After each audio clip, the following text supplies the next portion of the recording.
for me to waste energy on making noises. Dude, Connor, that quiz Yeah. was really funny when it got to Schindler's List. It was like Schindler's List and then 2 other ridiculous options. Yeah, I was like, oh my god, what? I could not stop laughing. Really quick. What did you get on it? I don't know. I didn't see a score at the end. You have to, if you do all of them, it takes a second and then it pops it up. Oh, I already exited out. I think I probably ended up getting like 5 or 6 wrong. Yeah, I ended up with like 82, I think. Schindler's List, Sin City, or Life Sin City, or Life is Beautiful. Yeah, I was like, I saw this too, and I was just dying. I was like, oh god, no. Okay. Last time we left off, you guys had defeated the Knoll problem, but through his pretty much the avatar of Yunogu's hatred, the Demon Lord of Knoll's savagery. You guys fell through the earth and were falling. You guys you wake up pretty groggy, but you wake up where you don't expect to see where you wake up. How do we survive a fall?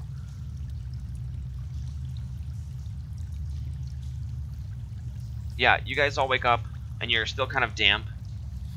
You feel kind of weird, and you notice that you are the top screen is kind of a, I guess, what kind of surrounding, what kind of setting, but the bottom here is what the cell that you guys are actually in. So you kind of wake up in this weird little cave, and you see that there is a lot of people around you. You real quick, idea thief. Yeah, no, you quickly realize that you're in some kind of cell, and everyone around you looks kind of gloomy. Your companions are all waking up all around you. You guys can real quick settle your HP to full, but as you quickly notice, all of your things are gone, and you're all just left in your common clothes. So you have no weapons. I will allow the thief to have his thief tools like in your mouth or something, or your teeth. Butt. Because you're good, or in your butt. In his butt. In his butt. Okay, they're in your butt. Oh, I'm an assassin. You're an assassin. Okay, so you have But I still have thieves' tools. So. in your butt. In your butt. Right. That's fine. That's where he keeps them. Safest place. Okay. Yeah, everyone, Is go that ahead. okay, or would you guys prefer me to go thief? Because I've been. Hey, man, It's your turn. Back and forth. It's your time. I know you've been contemplating. Yeah. Do whichever one you want to do. Yeah. Both are good. Assassin's really good, but so is Thief. They're both all 3 of them are awesome. There's really no wrong paths in 5th edition. That's why it's so awesome. Yeah, Rogue is pretty cool. Unless besides Beastmaster Ranger, but besides that, everyone else is cool. Okay. Yeah. So, I guess what are you guys thinking, or what are you going like? There's these people kind of. Some of them are looking at you. Some of them aren't. You can tell that there is a crazy bunch of people here, and it's races and things that you've never even seen before. So well, one of these things is not like the other, so I think we should go talk to the person that looks like she might be able to communicate with us. The person that looks like a normal person. Yeah, I agree. that's my fucking perception right there. yeah, there's so no. being watched, right? Everyone is kind of noticing that you guys are kind of moving up and around. You just saw the Fred Durst thing. He looks just like him. I do not look like Fred Durst. Go put a hat on backwards right now. I don't have a hat. Skinny Fred Durst. Fucking liar is what you are. Alright, never mind. I literally do not own a hat. Continue. Yes, so... Fuck. Yeah, I cannot do female dwarf voices, so... Oh, Oh, where's my... Oh, hi there. just imagine yourself as fuck Mrs. Doubtfire. Oh, hello. Yes, she kind of looks up at you and she's like, yes. Can I help you? Hello. Hello. Top of How'd you, the morning. how'd you end up here? How did I end up here? I was scouting outside of Gauntlegrim when I was picked up by these godforsaken drow. What about you? We kind of just dropped in. Got him! Waka waka. Got him! All right. I see. So, I guess where do you welcome home, or to your new home? Where is this exactly? Yeah. I take it you're not from around here. What gave you No. that impression? Well, you, my friends, are in the Underdark. If you could not tell already, this is not some cave, or you are very, very, very deep below the surface. And there's no way out. Well, that's nice. Not gonna stop us from looking for one, because I do not want to stay here.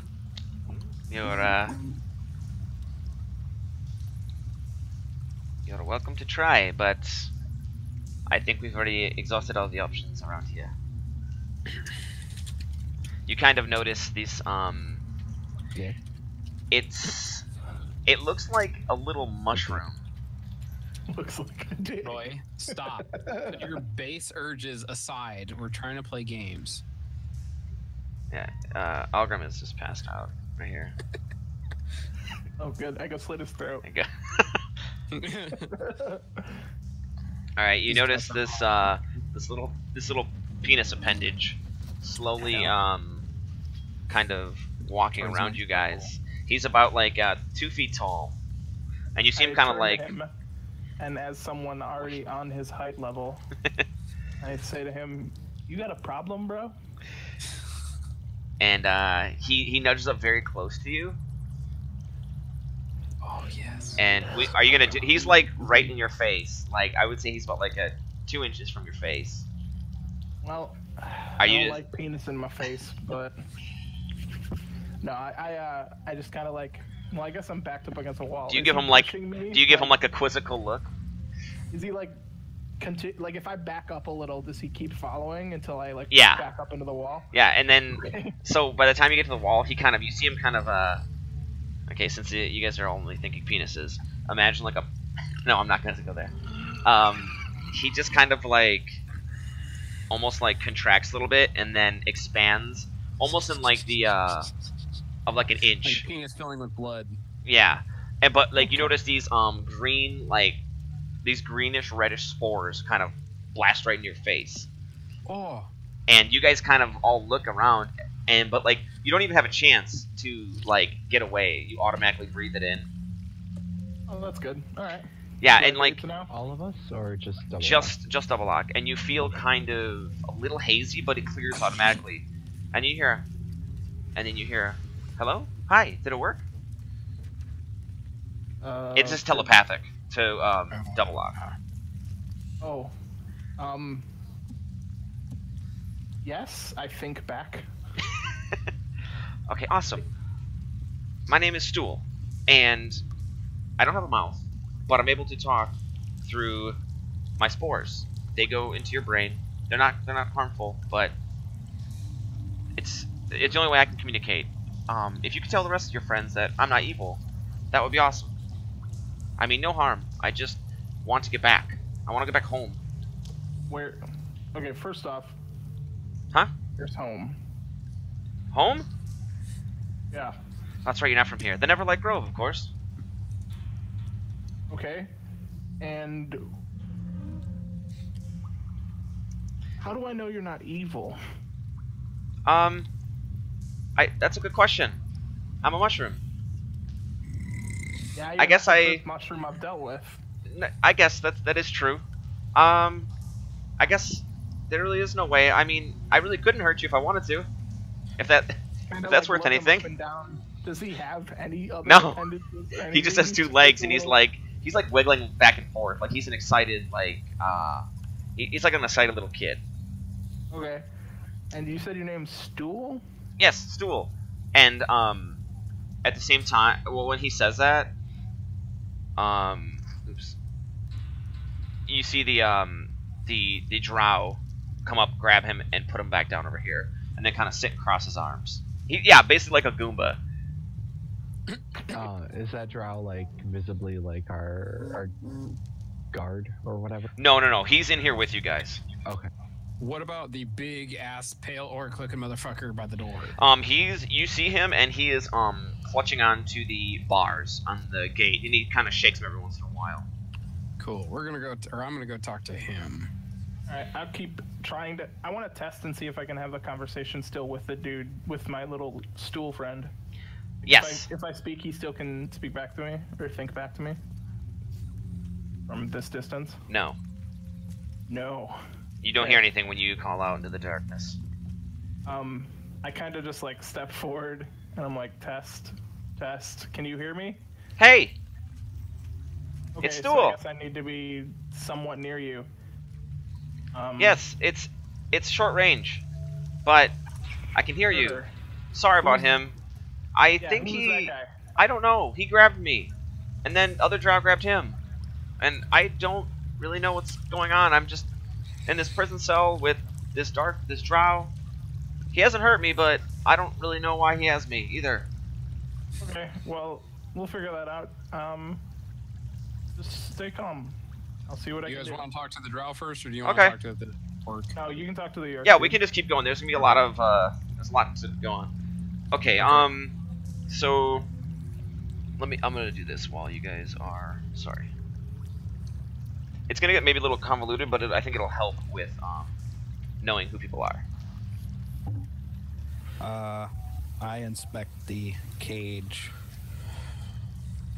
or the cell door. Yes, you see. Oh, jeez, I'm so sorry. I forgot. Yeah, First you I guys. do a perception check. The first thing you guys notice is that you guys have on manacles and shackles. So your arms are chained together. Everyone is in the whole thing. Their arms are chained together, and your legs are chained together. Okay. So your movement speed is halved, and your attacks have disadvantage. Just going forward. So I'm sorry, I forgot to explain that. And the cell door? You wanted me to make a perception check? The cell door is. I mean, no, you don't have to make perception. From passive perception, you can see that there is a big keyhole on it. It looks like a normal. It looks just like a normal cell. It's nothing exquisite, but it is locked. And you see the. I mean, you've heard and you've kind of seen what appears to be an orc, kind of like shaking it and shaking it and shaking it every like once every 5 minutes. And he kind of mutters.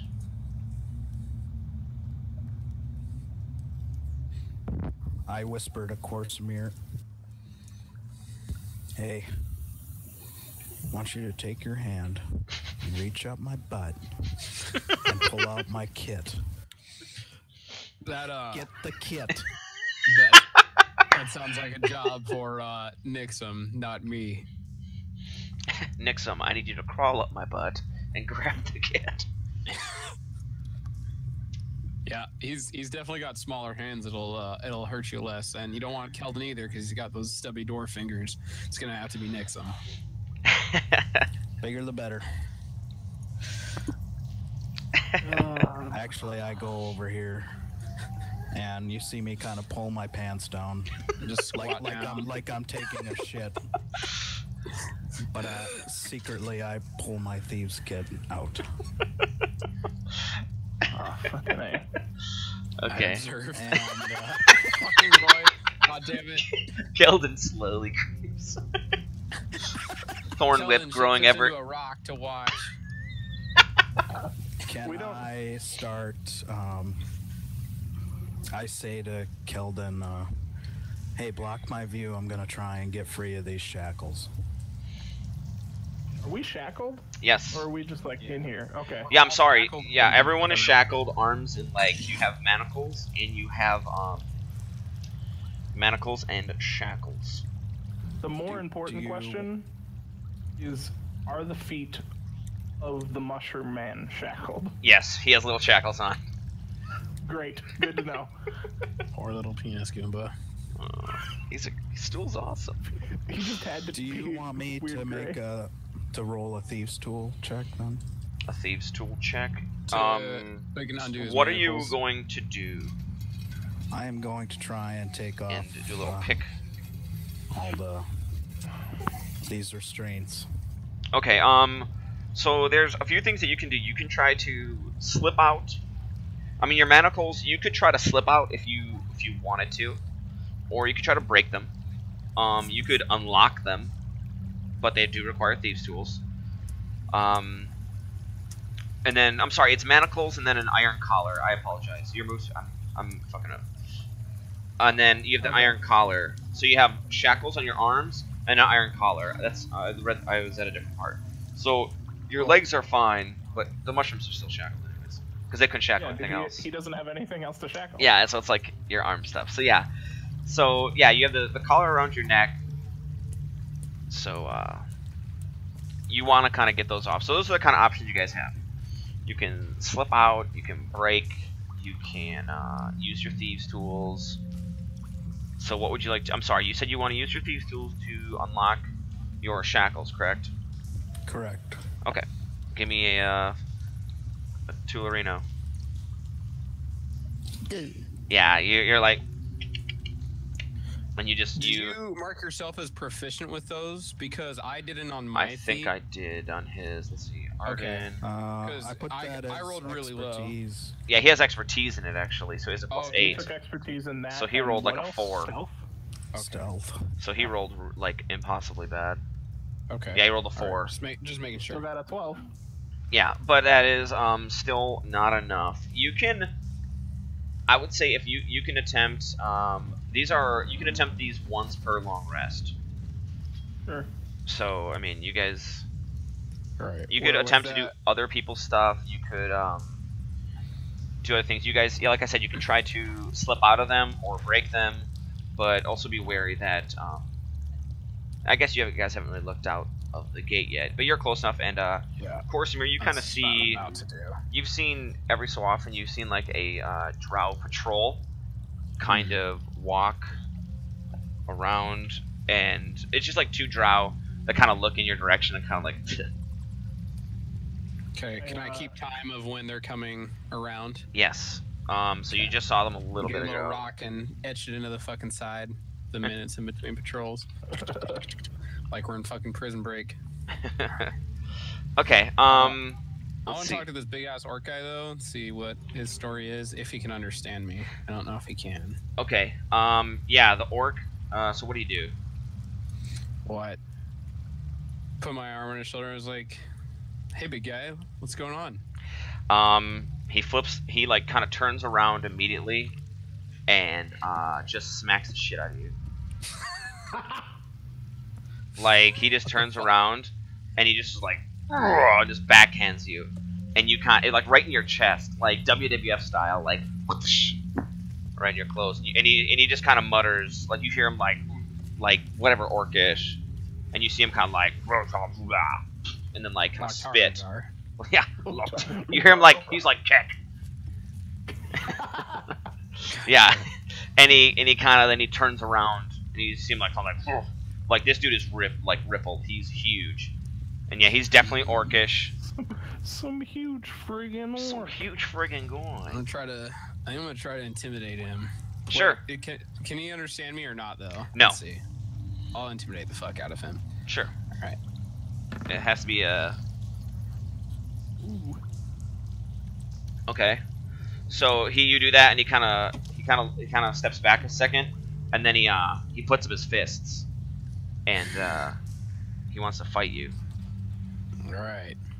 So, in your character sheet, you're gonna have to roll. I added to everyone's a fist, because you guys have no weapons, nothing. Also, you spellcasters, they took away your druidic focus, your anything you needed, your materials, everything. And we can still cast spells that only have Verbal, like, verbal and or motion. somatic. No component spells.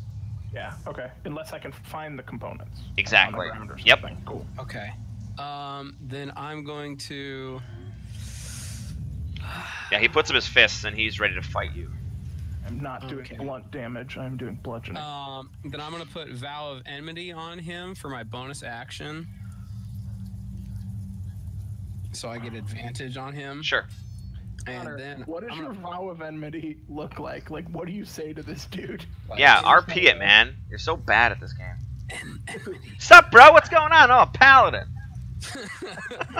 I'm a fucking paladin. You just go, do you even lift, bro? And then you punch him in the face, and that's your Vow of Enmity. What is it? You're gonna fucking regret that.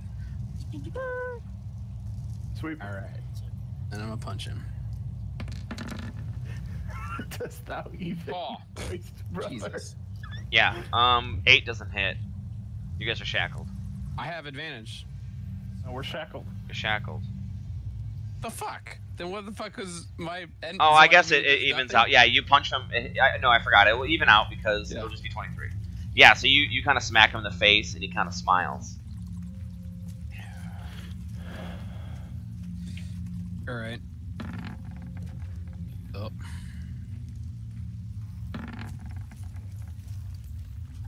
Yeah, so... Oh my god, this guy rolled really well. Yeah, he smacks you.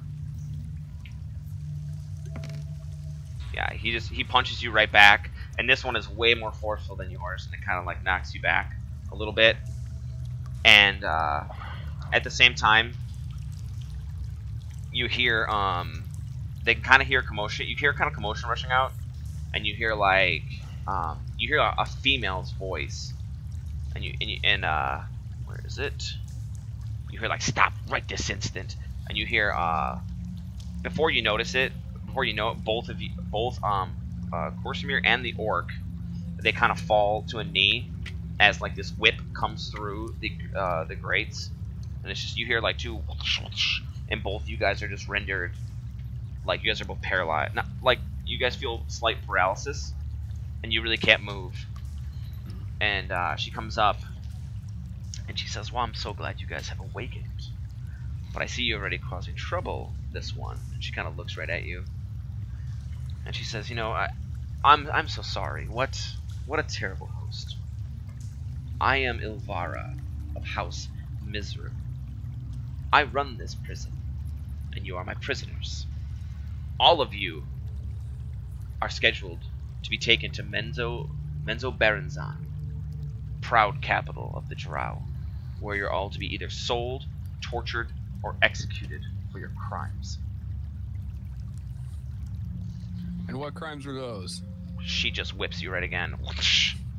And she's like, "How dare you talk to a female like that?" And you're right back in paralysis. Like, you can't even speak anymore. And then you hear, like, this other drow, who's, like, super beautiful, super handsome guy, kind of comes up next to the gate. He's like, "You will learn your place, surface dwellers. You will be the first to be sold for a high price. Execution, no doubt. Some of you, maybe the small races, you'll be tortured. Maybe I'll buy one." He kind of eyes up the two dwarves, one of them who's like dead, and the gnome. And then you see Ilvara kind of look back at him, and she's like, "Sure." And he kind of like, she just kind of looks at him with this commanding glance. Like, if you know anything about the Drow society, the Drow females are heavily in charge, and the males are just there for being a warrior and reproduction, really. And so he kind of like, you know, he really wanted to like be a man, and she just kind of shut him down right away. And you know, he's kind of like brandishes, holds his scimitar in his hand. And so she's like, you know, and she comes up and she's like, "You guys have but a 10-day before we leave." And she says, if I catch you fighting again, it won't just be the whip." And she kind of turns away and walks away. And you guys, Corsimir, you kind of get regained, or you regain your senses, and there's no more paralysis. And the orc kind of looks at you, but like you notice almost like a sense of respect that like you stood up to him. And he turns back around, just like hands back on the bars, like feeling, he's like pushing and pulling, kind of feeling for any kind of weakness. He's not giving up. Oh no, okay. Keldon, she walks completely out of sight, You see her kind of like throw her head back up and just walk. Like, she is way better than this, and she should not be wasting her time. Well, in that case, is this guy back here? Is he one of our little frog friends? I wasn't here for that part of the campaign, so is he? No. That Yeah, before, like, you see you start walking away, and this little guy kind of turns to you, and he's like, hey, I bet you won't fight him again. 5 gold. They let you have gold in here? And he's like, he kind of like, he does one of those, like, skeezy, leans in, he's like, I got so much gold in, I can know. He's like, fine, 10 gold, fight him again. Do you have anything more useful in this situation than gold? 20 gold. And he's like, I bet you don't have any idea how much gold I have. I'll have to pass on that one. Over. Did you say gold? Ah, finally, managed to talk my business. You want to fight the orc? How much we talking? He kind of looks at you up and down. He sees you got no weapons, nothing, and he's like, all right, I'll bet that 2 of you can't beat him for 50 gold pieces. Yeah, I'll take that bet. Okay, and you guys are gonna beat him? Because if you lose, I'm gonna take everything on your body once he kills both of you. How do we know you even have the gold? Pony up. What I look like? Come on now. Come on. I'm the most famous deep gnome in Blingdenstone. Everyone's heard of me. And yet you're here. Well, yes. I'm going to try and intimidate him to show me the fucking money. Put the money in the fucking bag. He sees you kind of like, and he's like, "You flirting with me? Step off." Because you see him like, you try to like touch his pockets, and he kind of slaps you in the face. And he's like, "God, the people I gotta deal with, man." All right. Well, then I'm gonna try to intimidate him. Sure. Because of the paladin. So he said, "Show him the gold." God damn it. Jesus Christ. He kind of looks at you and he's like, "This is both your guys' first time at this, isn't it?" Like, he's an obvious gambler and he's definitely knows what he's talking about. And he's like, "Listen, I think we got off on the wrong foot. I think we can both make each other some money here." He kind of looks over at you, Arden, and he's like, "I think we both got the same interest, don't we? I mean, how long are you planning to stay here?" Not long. 5 minutes. All right. I don't know about that, but he extends his little Furf Neblin hand. How do you say it again? I always say it wrong. Furf Neblin. Furf Neblin. His hand, he's like, he looks at you and he says, "Jim Jar." Arden extends out his hand. Arden, cool it off. I don't understand the dialect change at the end there, but just Jim Jar. Okay, so now you know 2 guys, and you see him kind of he reaches into like an unbelievably deep pocket that looks like it's almost like his arm disappears, and he kind of pulls out a coin, flashes it for you, just to kind of like, and then with his thumb flicks it right to you, and he kind of like gives you a wink, and you're kind of almost like, okay, where'd that come from? Let's see. What is there anything else you guys want to do? No, this is not. You guys look at this guy right here, while moving around. That is not. He does not look the same as a frog person. Okay. He is not a Gripply. Okay.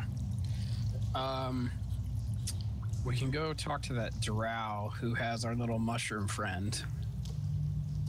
Yeah, let's go talk to him first. Yeah. Before you do, this guy kind of gets in your way. And he kind of looks at you and he's like, "Where are you going?" Wherever I want. Are you? Yeah, wherever he wants. You are the worst paladin in the world. I'm a fucking hardcore badass paladin. I'm not some pussy ass bitch fucking altar boy paladin. Okay, well he choke slams you through the ground, and now you're under Underdark. I fucking RKO him through the fucking ground. Well, while you try to do that, he grabs you, spins you around, stuns you, and you kind of bounce over to here. Yeah, and he's like, "Do you even know who I am?"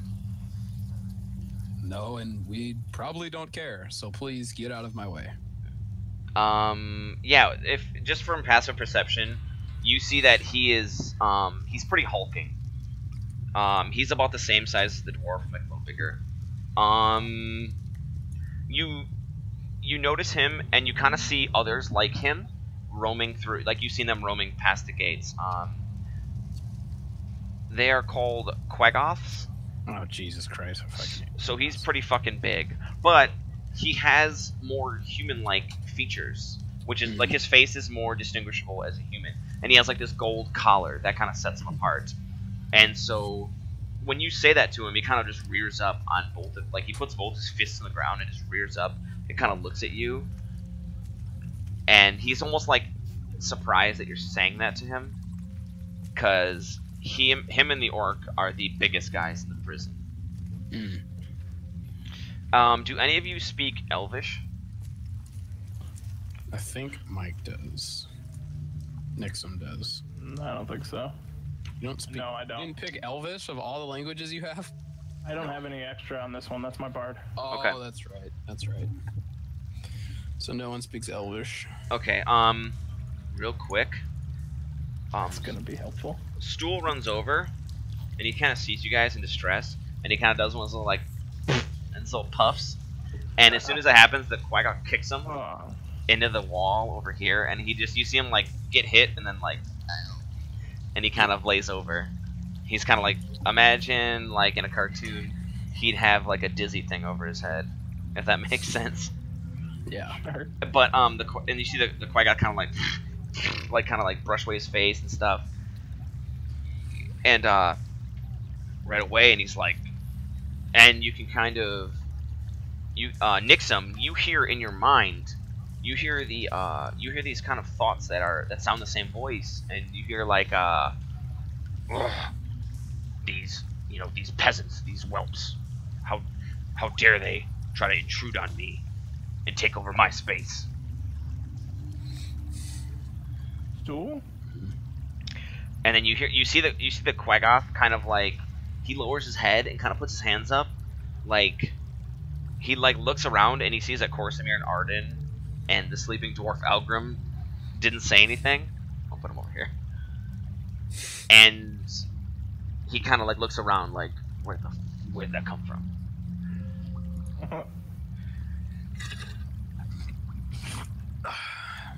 And he's like, Well, who was that? This is telepathically, he's speaking. Who was that? All of us? He can do it now? No, just to you. Just to me? Yes. He has the spores. We do not. I didn't know if anybody else could, because he sneezed next to them. But that was me.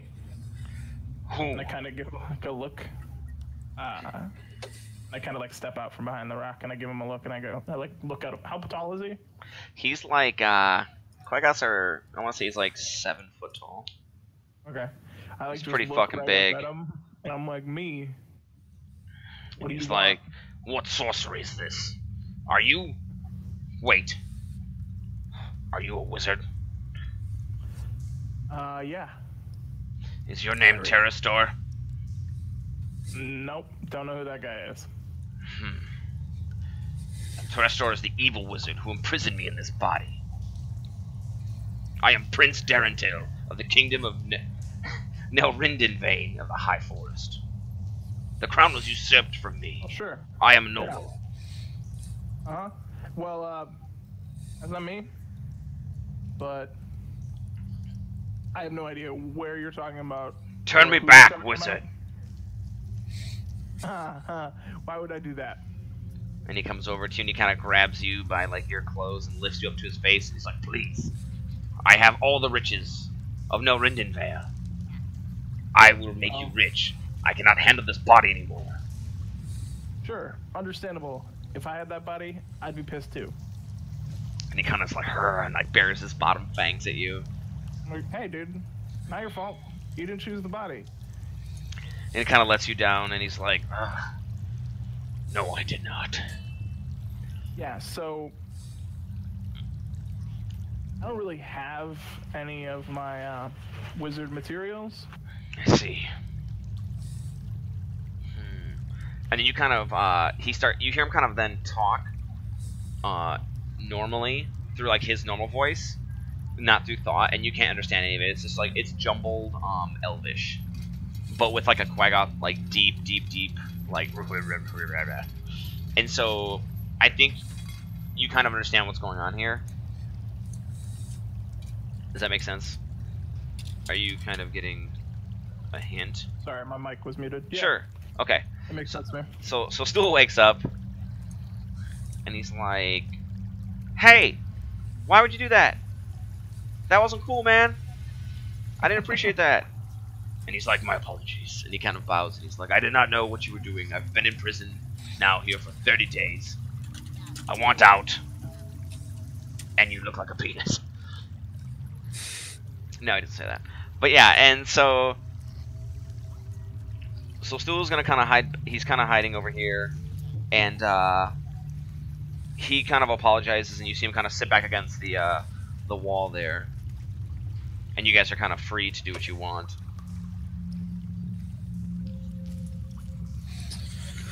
Okay, so still want to go talk to this drow then. Who are these little guys that are sneaking up behind Keldon, I wonder? They kind of just are looking at Keldon, and they're kind of looking at you up and down. They resemble Jimjar a lot. Well, let me put the. Who the fuck is Jimjar? Well, if you listen to anything I said. Oh yeah. Pay attention, bro. Jesus. So now I have Darendil, Jimjar, and Stool. They're kind of looking at Keldon up and down. And you see the one that appears to be female, and she's like, "You kind of look like us. You remind. We are much in the same. We know your secret." And you see the one next to her. He's like, "Yes, we know your secret. We also have a secret."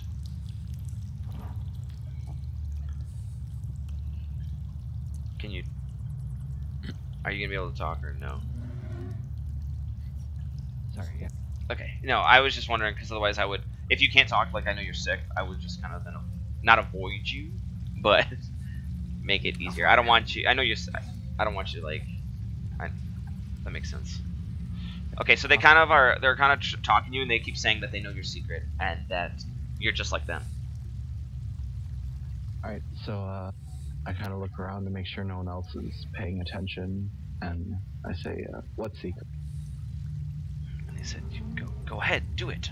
Do your trick." And the little one right here, he says, "Change, do it, change. I want to see it."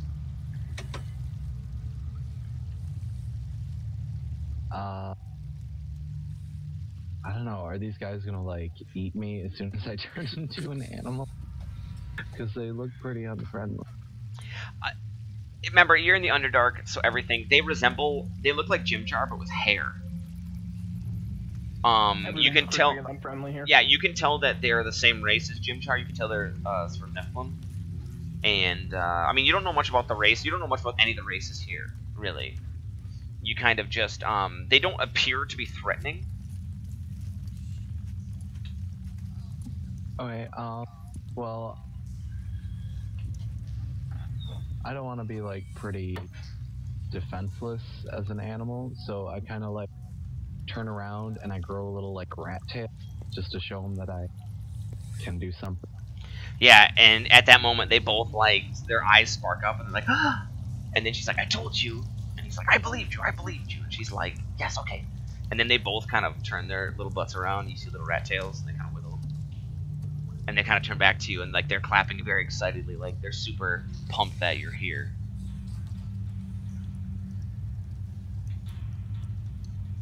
And so they kind of like, they keep like tugging on your shirt and stuff. And like, "Tell me all about it. What can you do? Like, tell me all this awesome stuff. I want to hear everything. I want to know everything about you."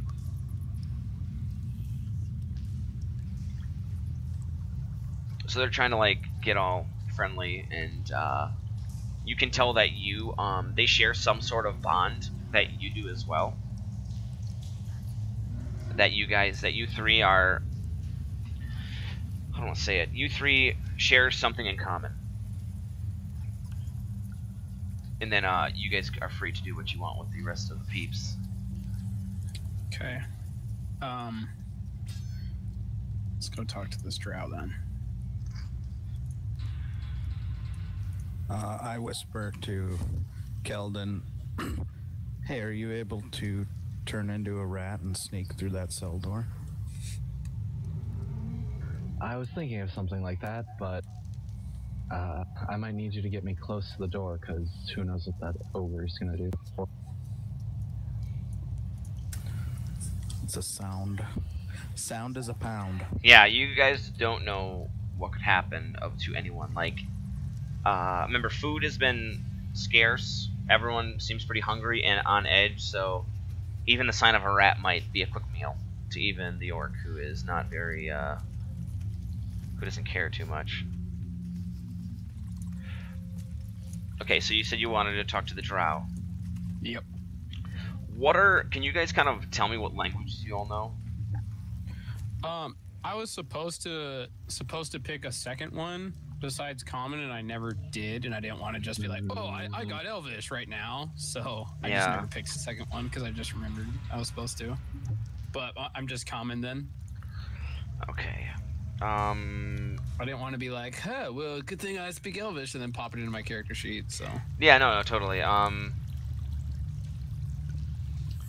Wasn't gonna say. Okay, so yeah, if you guys could type what you guys know, just so it'd be easier for me to kind of go off of how this whole conversation is going to work.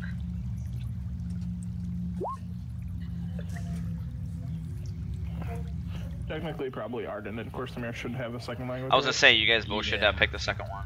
That's what I just said. I didn't want to. I just remembered, and I didn't want to be like, "Oh, Elvish, how?" No, I understand. Why don't you just have them like roll a d8 or whatever, how many languages there are in that first section, Player's Handbook. Yeah, it's up to you guys really. I don't think it's gonna really break too much immersion, because I mean there is things in place to talk if need be. You guys, right now, I think you guys kind of know the common trump card of how to talk to the other people. Yeah, you guys you can get to know who you want. You guys are able to do whatever you want. Like, there's other people who are kind of still just being quiet and kind of just sitting to themselves. So you said you want to talk to the drow. Yeah, I'll put in Elvish because it also works with my backstory, I guess, too. Sure. So. Okay, so I'll just do Elvish then. The drow kind of looks at you up and down, and it's kind of weird because there is a drow in a drow prison. So, and so he kind of looks at you, and he locked up here. And he just is like, Shalamene, and you can't understand anything. And you see him, he walks over, he grabs the stool again, and this time he kind of he like embraces stool in a hug, and he squeezes, and you see the spores fall up, and he's like, and he kind of just inhales it, and then he like acts like stool is this object, and he like offers him to you, and you see him like he's kicking his little legs, like, and Darendil and Double Lock in here, like, hey, stop it! Come on, let go of me! Stop it! Okay, well, I'd take a huff. Take a hit off stool? Off of his head, yeah. Yeah, so he kind of squeezes, and you hear stool like, ah! And he kind of gets dropped. And you kind of, the spores kind of go into, once again, you get kind of hazy, but then you kind of come to, and you're like, and you just hear like this, like, what? And I think, how'd you end up here? Well, I'm sorry, what were you saying, Arden? Am I hearing things? I didn't say anything. Right. Sorry. Oh. Okay. He says, because apparently I'm a murderer. I didn't know they locked drows up for murdering. I thought it was pretty commonplace. Well, you see, in the drow community, if you get caught for your murder, you get locked up. but I don't remember murdering anyone. I've been framed.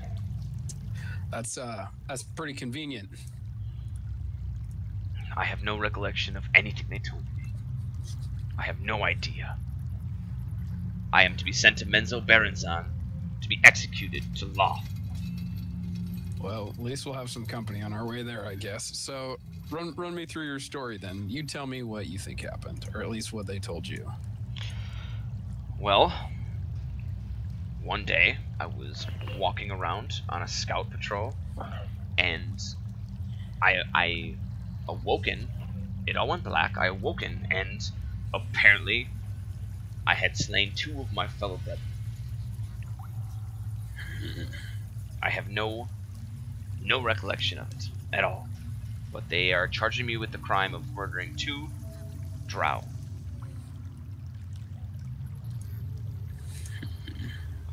I can see Mike metagaming so hard right now. That white light of that PDF just gave him a tan. Yeah, yeah, he. So that is my fate, and I would really appreciate it if you would stop using my prisoner. He's your prisoner inside of the prison while you're a prisoner. Is that such a hard concept to understand? Of course you wouldn't, surface dweller. None of the lesser races understand the drow. God damn it, I hate fucking elves. Alright, good story, man. Thank you. Walks over. Fucking drow. Picks up stool. And the rock. He's that strong. Puts him back. I was gonna say run with the rock. Yeah. Alright, well, I think we should try Keldon's idea of maybe trying to get him to sneak out. Maybe I can work so he doesn't get squished. Sure. Let's try that. I'll whistle to Keldon. Come here. Come here. I kind of like ask those guys to see if they can distract the big guy. And I use wild shape to turn into a spider. And I crawl up and like just perch myself kind of like on Arden's shoulder. Sure. Yeah, they definitely look at you and they like nod their heads very wildly, and they're very excited.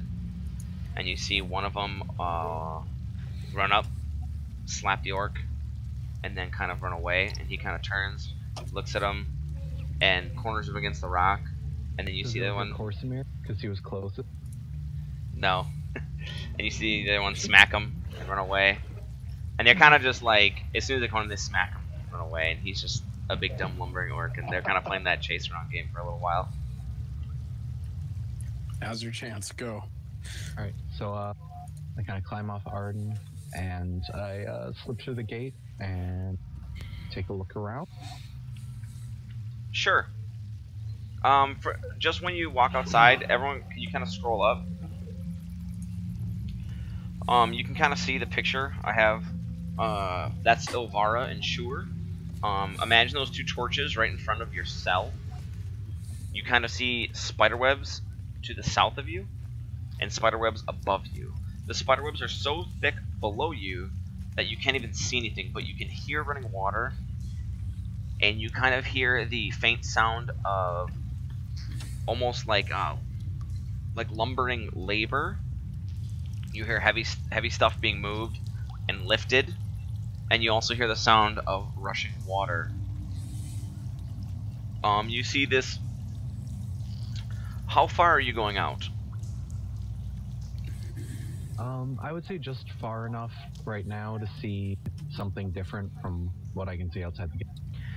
Okay, yeah. So maybe just a little bit like out here, I guess, like crawl along the wall. Yeah, you kind of see that there is you see that there are these 3 stalagmites, and they're big and they're hollow. You can kind of tell that there are like little windows protruding. You can definitely tell that there are 4 of them. There is a bridge network between all of them, and that's about as far as you can see. Do I see anyone in the immediate area? Yes, there is a Quaggoth to your left. You kind of, if you guys scroll up, you can kind of see that little white cave-ish entrance. You see 2 Quaggoth kind of standing over there, and one kind of going into that cave. And then you also see 2 drow standing where they are now, and they're kind of just overlooking, like, left, right. They're kind of just performing sentry-like behavior. Is he close enough for me to talk to him? I cannot talk back unless He can't talk. Spider. Yeah. You're a fucking spider. God Yeah. damn it. Well, all right. What do you guys think our plan should be here? Talking to Arden and Nixon. I'm thinking we have Keldon try to locate our gear, cause a distraction, get those 2 drow to come up here, beat the crap out of them, and then go find our stuff and break out of here. I can try and pickpocket that gnome back there and get his gold. Nixon, your mic is muted again.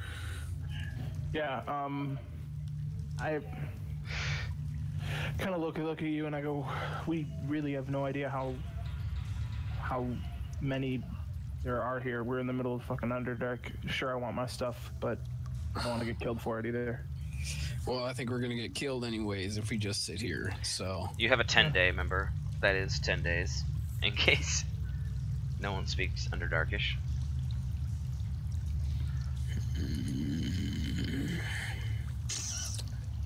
Okay, you kind of hear, Keldon, you kind of see 3 drow approaching. One is heavily armored with 2 scimitars, and 2 behind them are just carrying short swords, and they're walking up to the gate. They say, "Hello, I'm Dread Steward, and I'm gonna save you guys," and that's the end of the campaign. Does he have a pet panther? All right, cool. No, but he shows you the he shows you the onyx statue. No, they kind of get to the gate and they're like, oh no, I'm sorry, they're approaching the gate, Keldon. Okay, I see. I skitter back. Okay, yeah, so you skitter back and you kind of change form, and you're back in now. And the drow approach the gate, and you hear him say, "Work assignments." And so he's going to split you guys up and have you guys do menial tasks. So what they're going to do is, hold on.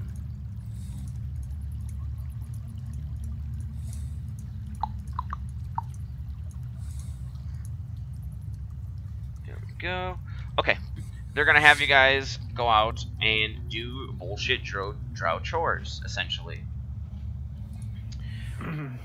So, they kind of move the groups as you guys can kind of see them. Algrim is still just, he's just fucking dead. He's just gone. He's out and about. I don't know what to even say for him. He's just fucking fevered dream. He's just hot sweats. Yeah, so he kind of looks at Arden, your group, and he kind of announces that he wants you guys to, says you guys are going to go to the larder and pick up food and water and bring it back to each of the barracks.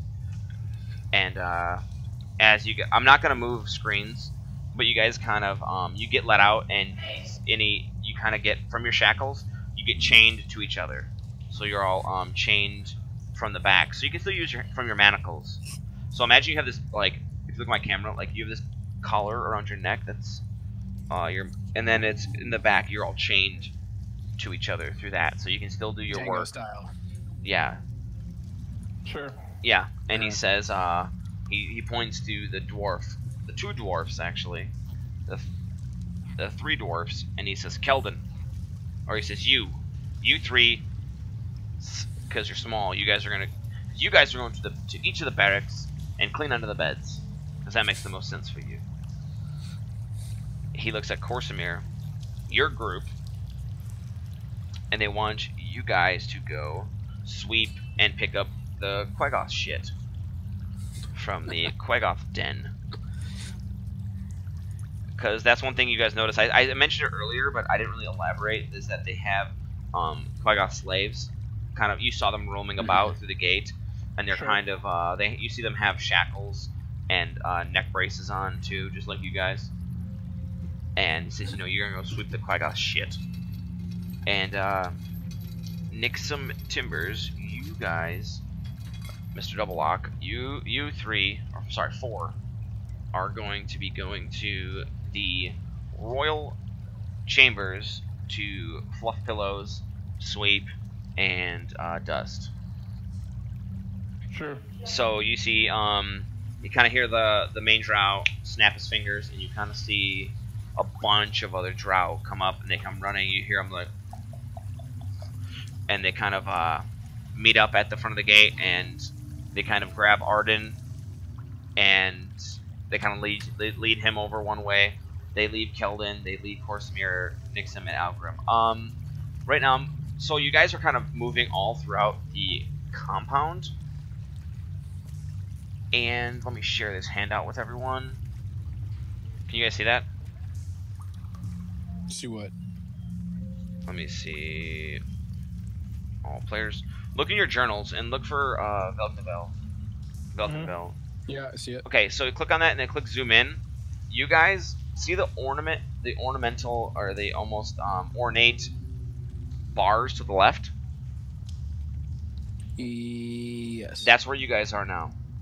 Okay. So, like, Corsamir is going to sweep up and pick up Qui-Goth shit to the left, in that room right there. The middlemost stalagmite with the looks like a kind of like a spider thing. That is where the royal chambers are to be swept and stuff. The larder is all the way on the right side behind that gate with a red crystal above it. That's where they're going to be cleaning up. And then the barracks and the guard tower, the one that's right next to your guys, is the guard tower where you're going to be sweeping and doing stuff. Does everyone? I mean, I don't think I don't have to go over tasks again, do I? No. Okay. No. And you got, if you can kind of see in the handout that if you look towards the south end of it, there's that like webbing. Imagine that is so thick that like no one can see through it. Sure. So it kind of blocks. It's been an hour in. I'm gonna take our first 2-minute piss break. Refill Sure. drinks. Do what you need to do. I'll be right back.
Oh, BRB real quick. Sorry, my mic's muted.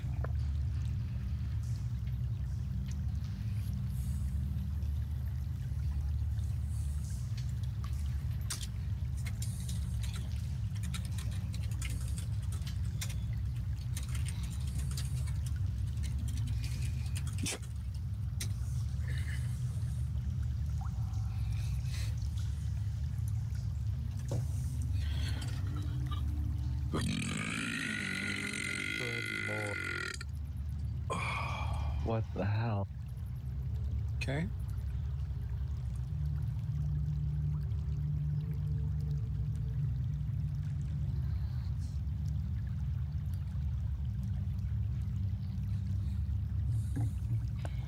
Okay, thank you. I appreciate that. Okay, roll call. Who is here? Connor, I'm Jesus, here. you're Rogue's here. You're exasperated My, breathing. Westdog's here. Only one who's not here is the Fucking head body. Yeah. Okay, well then we'll start without him, which we can do easily. Okay. So, Keldon, you guys were in charge of sweeping up the bears, correct? The beds, Yes. right? Under the beds, yes. So, you're there, and the dwarf kind of looks at you, and she's like, "Are you from around here? Have you been to Gontogrim?" No, this is my first time down here, and hopefully the last.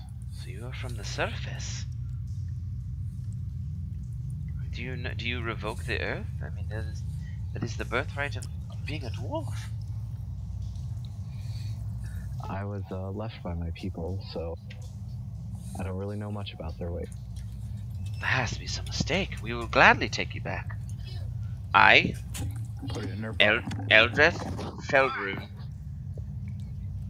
Alright. will make sure that you get back home. So, I appreciate it. yeah, so she's Eldeth Feldrune. And she seems Eldeth. She seems very sincere when she says it. Like, she kind of puts her like right hand over her heart, and she's like, "I will stop at nothing. I will never see a dwarf. I have a mishap or misservice. I can't think of the word, but you know what I'm saying. Like, she is almost like swearing an oath to make sure that no dwarf get left behind." And you kind of hear, and you kind of see the one with the big mustache and beard kind of look over, and he's like, "Does that count for me too?" And she kind of gives him like a dirty look, and kind of looks back at you, and she kind of like shakes her head, and she's like, I don't trust that one. He's a Darrow, and they're crazy. They're mad." So is that guy a dwarf, like a subset of dwarf? Yes. Or is he... okay. And he just kind of goes. He just kind of keeps sweeping and kind of has this like almost like a mad smile on his face, in a sense. You know, he kind of just. I'm sorry. Are we being observed by like guards, I assume? I mean, the guards that are there are very. They're playing cards at the table. Like, Okay. they look over you every once in a while, but they kind of just. I got. You know what I'm saying? They almost. You can tell that the guards in this place almost don't want to be here as bad as you guys don't want to be here.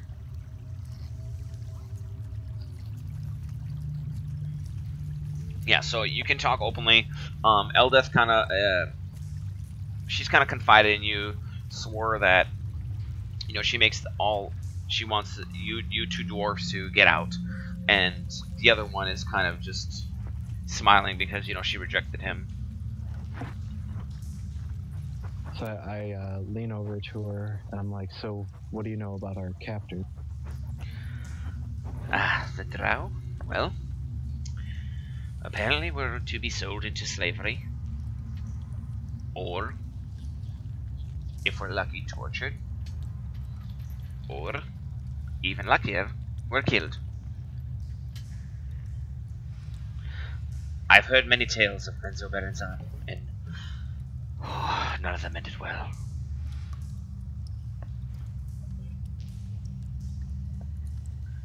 Why are you here? We're fighting some gnolls, and some idiot decided to cave the floor in under us. You see her kind of make a dirty face, like, oh god, I have not encountered a gnoll in some time. They're here, but not as prevalent, which is almost a bad thing. I wish we'd seen more of them and not some of the horrors of the Underdark.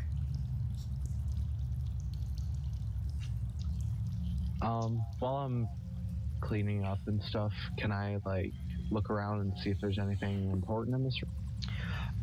Yes. So you kind of noticed that you were in some sort of, barracks. If you look on your hand, that handout I sent you guys, I'm gonna bring it up here. Yeah, you notice that, if you look, you are on kind of where that little red, gem is. That's the best way I can describe it. You are in the main hall, and you've been in the what seems to be a barracks. You can look around the barracks. There's two drow at a table, like just playing. In the other one you've been in, there was one drow, and he was just kind of hanging out. And you could tell that you've seen short swords, hand crossbows, bolts. I think you've even seen a chain shirt hanging up, and there's been a rope with a grappling hook. You've seen other vials of poison too around you. The drows are definitely have enough to not make an attack, but they're armored enough. So the other little guy, he kind of leans. You notice him almost. You almost even don't notice him. He kind of sneaks up like to the side of you, and he's like, "So, you planning to get out of here?" Aren't we all? Well, I guess then now's the time. I offer my generous company and skills. Who are you? I'm Keldon. What skills do you speak of? Keldon. Well, it's your lucky day. My name is Pepito, and I am a Darrow. And we have a very special set of skills.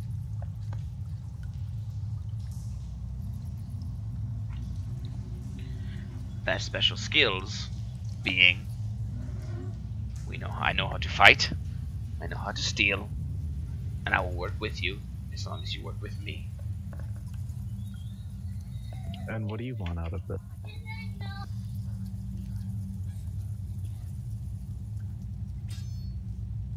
Well, my goal... Hold on, crying kid.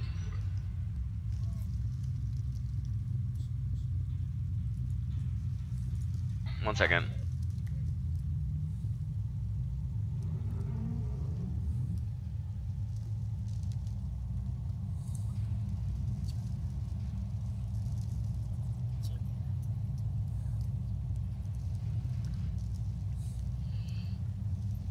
Okay, so he looks at you and he says, "Listen, I just want to get home. That's all. No, nothing about it. I just want to get home. You may come with me, and my people shall reward you greatly."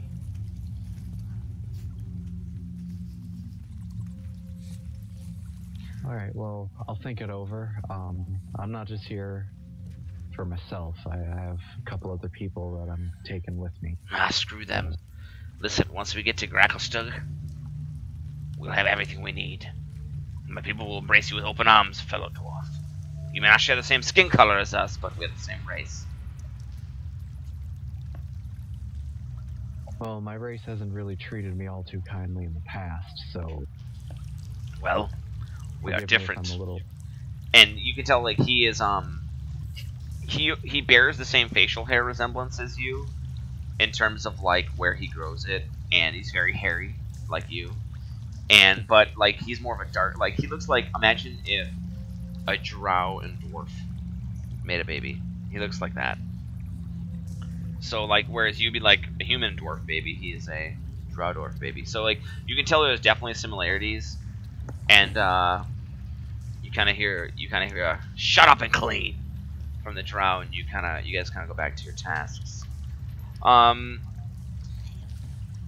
Korsamir, Yes. you're cleaning the Quaggoth dens, and as you can kind of see, there's Quaggoths literally bending over in front of you, just shitting.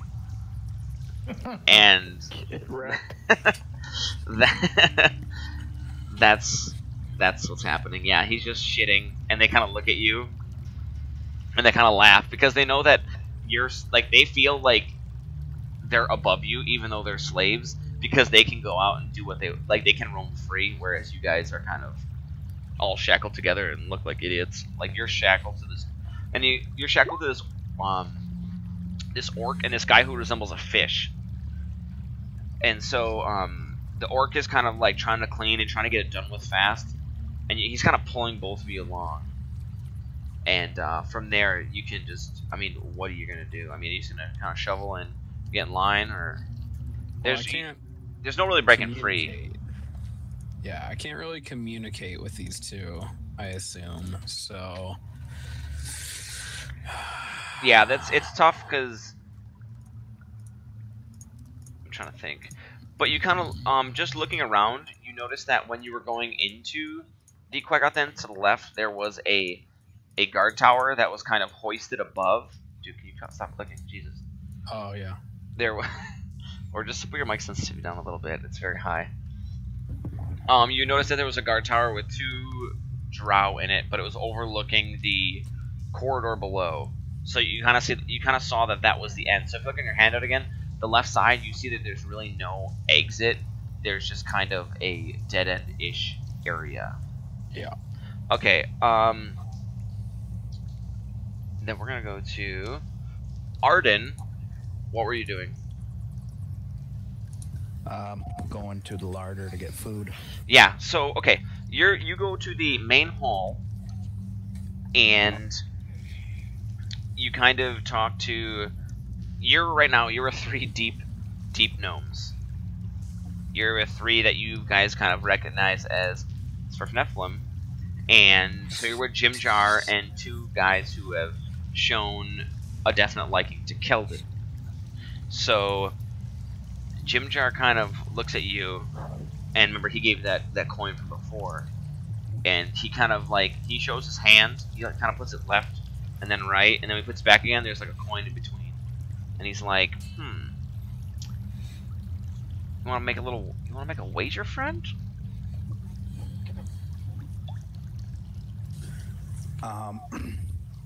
Arden also shows his hand, you know, front and back, and you can see that there's nothing in it, and then he kind of does the same thing.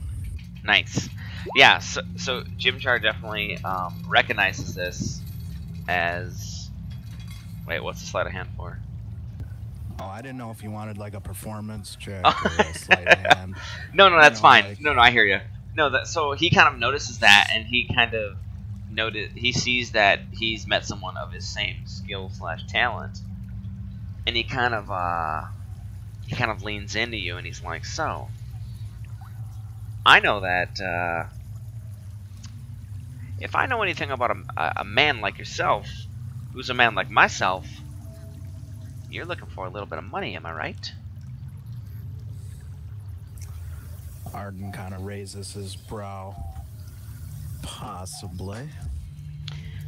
And he's like, well, if you help me back to Blingdenstone, there is all the coin to be made. And he kind of raises an eyebrow, and you see that the other 2, who are obviously younger than Jim Jar, they kind of run up and they're like, and they kind of stand at attention and make like this really dumb salute. And you hear the female voice, and she's like, and it's like Topsy, and then the little boy goes, and Turvy, and they both at the same time say, at your service, take us back to Blingdenstone. See Arden kind of puts his hand on his chin like he's thinking. Yeah, all right. I think we can work a wager. Blingdenstone friendly to outsiders? Can I bring my companions? Of course, Blingdenstone cares not about outsiders. Blingdenstone is a town that cares about industry, the stone, love of the earth, and making coin, of course. My kind of town. You got any ideas? And they kind of, all three of them kind of look at you, and they kind of make like this shoulder shrug, like, yeah. At the same time, like, you kind of see the drow kind of look at you guys, and they start walking towards you, and you guys kind of real quick just like go back to carrying a bunch of butter, vegetables, meat, and you guys are carrying it to the guard tower. So if you look at the handout again I gave you, it's the one on the left, the stalagmite with the 2 rooms, the leftmost stalagmite on the left side. And you get in there and you see 3 people.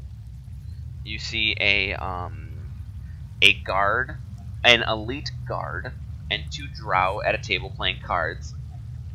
And you see a stairs going up, and you see a stairs going up.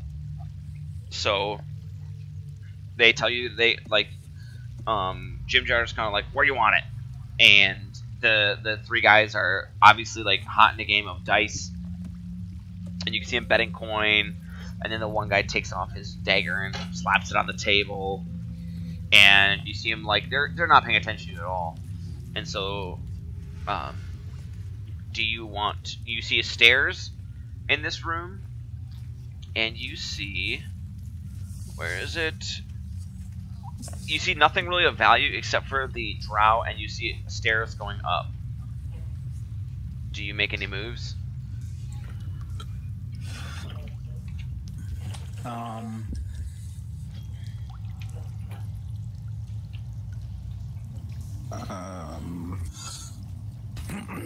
I'd like to play a game of dice with the drow, but I'm kind of shackled to all these guys, right? Yeah. Yeah, are you gonna like approach their table?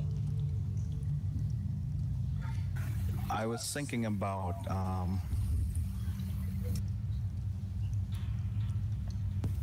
see, I have nothing I was gonna like, ask them at a game of like dice or chance for something in return, but I don't really know what to ask them. Yeah, you don't understand their language. Oh, okay. So, and you're shackled to all these guys. So, if you'd like to devise a plan with all these guys you're shackled to, or you can just kind of go about your tasks. I'm gonna start doing like a whistle, like, hey, don't mind me, I'm just working. Okay. And then Back to work. Slowly lead my group here up the stairs. Give me a stealth check. Yeah, okay, that's awesome. So these guys kind of like nod.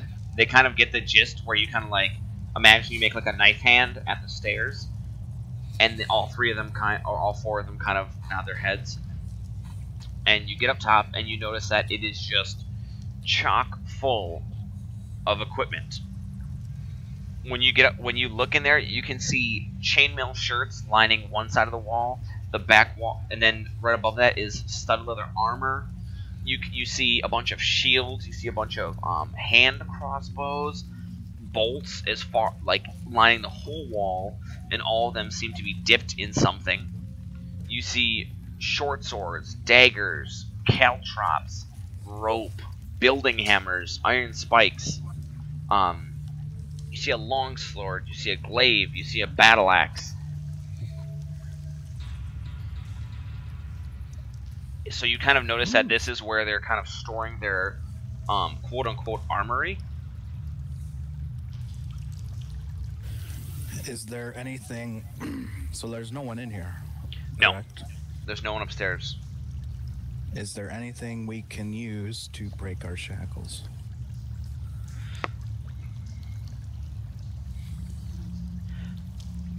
You can, like I said earlier, you guys are completely free to make any sort of check if you guys want to try to break your shackles. You can slip out of, you can try, No one yet has tried to slip out of them, break them. You tried to pick them, but you can try to pick other people's. Remember, you guys are going to want to... I mean, you can definitely do whatever you want with them, but things would be easier without them on. You have shackles and manacles. Do we still have the food, or have we delivered it already? You have delivered it. You put it towards the left. Yeah. But nonetheless, this is very meaningful information. I kind of look to the 3 nerf herders, and I tell them, all right, gang, let's try and get out of these shackles and monocles here. We got a whole room of shit we can use. Give me some ideas. I can try and slip out, or I can try and pick some locks. Okay. As soon as you get finished with that sentence, hold on. You feel you just get yanked back by your neck, and you feel you hear Jimjar mutter like sorry, and you see the one drow, who was the drow elite, kind of grabbing him and pulling. You're able to just kind of like look back just enough, and you kind of see the 4 of you being dragged like children, because you essentially are with 3 little kid races and yourself, and you get thrown back in the cave in the cell before you can do anything. And then next we go to Nixum. I'm sorry, we go to Double Lock and Darendil and Stool and the Drow. So if you want to look on the hand that I gave you, they are in the quarters where it looks like there is the middle stalagmite with a spider and 3 rooms below it. So that's where you are. Sure. You guys are fluffing pillows, polishing statues, and making beds. You guys once again are all shackled together. You kind of notice that it's a tug of war between Darendil and the Drow. They're trying to kind of fight what they're doing, and Sure. and Stool's just going left and right like imagine he's the flag in a tug of war match. He's just like bleh, bleh. And then you're on the end, and you're kind of just in the same position. You know, you're just kind of going with where these 2 are kind of fighting. Sure. And so you pick up, though. I'm sorry, you don't pick up anything. You notice, you kind of hear a female drow, but it's not the same as Ilvara. You kind of hear this talking, and you hear, listen, Jorlan, this is not permanent. This here is just a rise to power. We will get through this, I promise you. Asha, you know nothing. I used to be in Ilvara's favor, but ever since that battle, ever since this godforsaken scarred face in my hand, she's kicked me out for that that disgrace of a dark elf, the Drow. And you hear, oh, listen, Jorlan, you are still the champion here. Velgnavel needs you. It depends on you. Just because of what happened, just because you lost your fingers on your hand, does not mean nothing. You still have more fighting power than Shur ever will. It does not matter what Ilvara wants. We will rise to power, I promise you. So you kind of hear these 2 drow named, you hear the names very clearly, Asha and Jorlan, but you don't see anything. You know, you're kind of just like fluffing a pillow, looking left, looking right. You're kind of like, okay. Does it sound like it could be coming from below? Below us? you, it's below you, yeah. Imagine it with a handout I gave you. You're on the top room. Sure.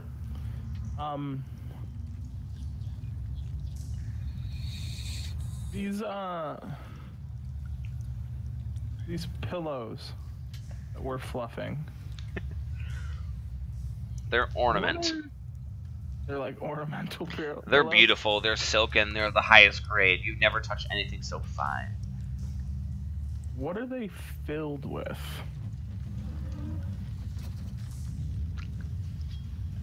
Cotton? Okay, just checking. Okay. Why are they filled with cotton? I don't know. That's what I wasn't prepared for. All the cotton plantations in the Underdark. Hey, man. Spider Hey, silk. Spider. Spider silk. Okay. Sure. So you hear that conversation. The room you're in, you notice it's very, very beautiful. You can definitely tell that the higher ups definitely belong here, or they reside here. Before you don't really hear anything else. Before you know it, you're kind of a Quaggoth kind of grabs Darendil, and kind of leads you guys back to these cells. So you guys are back square one with everyone kind of in their little groups. More people's names are known. You still have some that you haven't really talked to, and you still have some that are kind of unknowns to you. So imagine this is the end of night 1, and I also want everyone to roll a d20 plus 10. Please.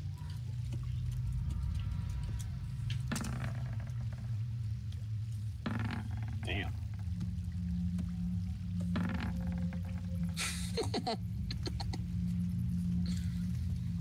Oh, mine didn't add 10, so How do you Yeah. add 10? that's it. Second 100. So 13. Or you can just click on the dice on the left and then click 20 plus 10. Whip. You can roll again, d20 plus 10. Oh, Oh, God. Jesus.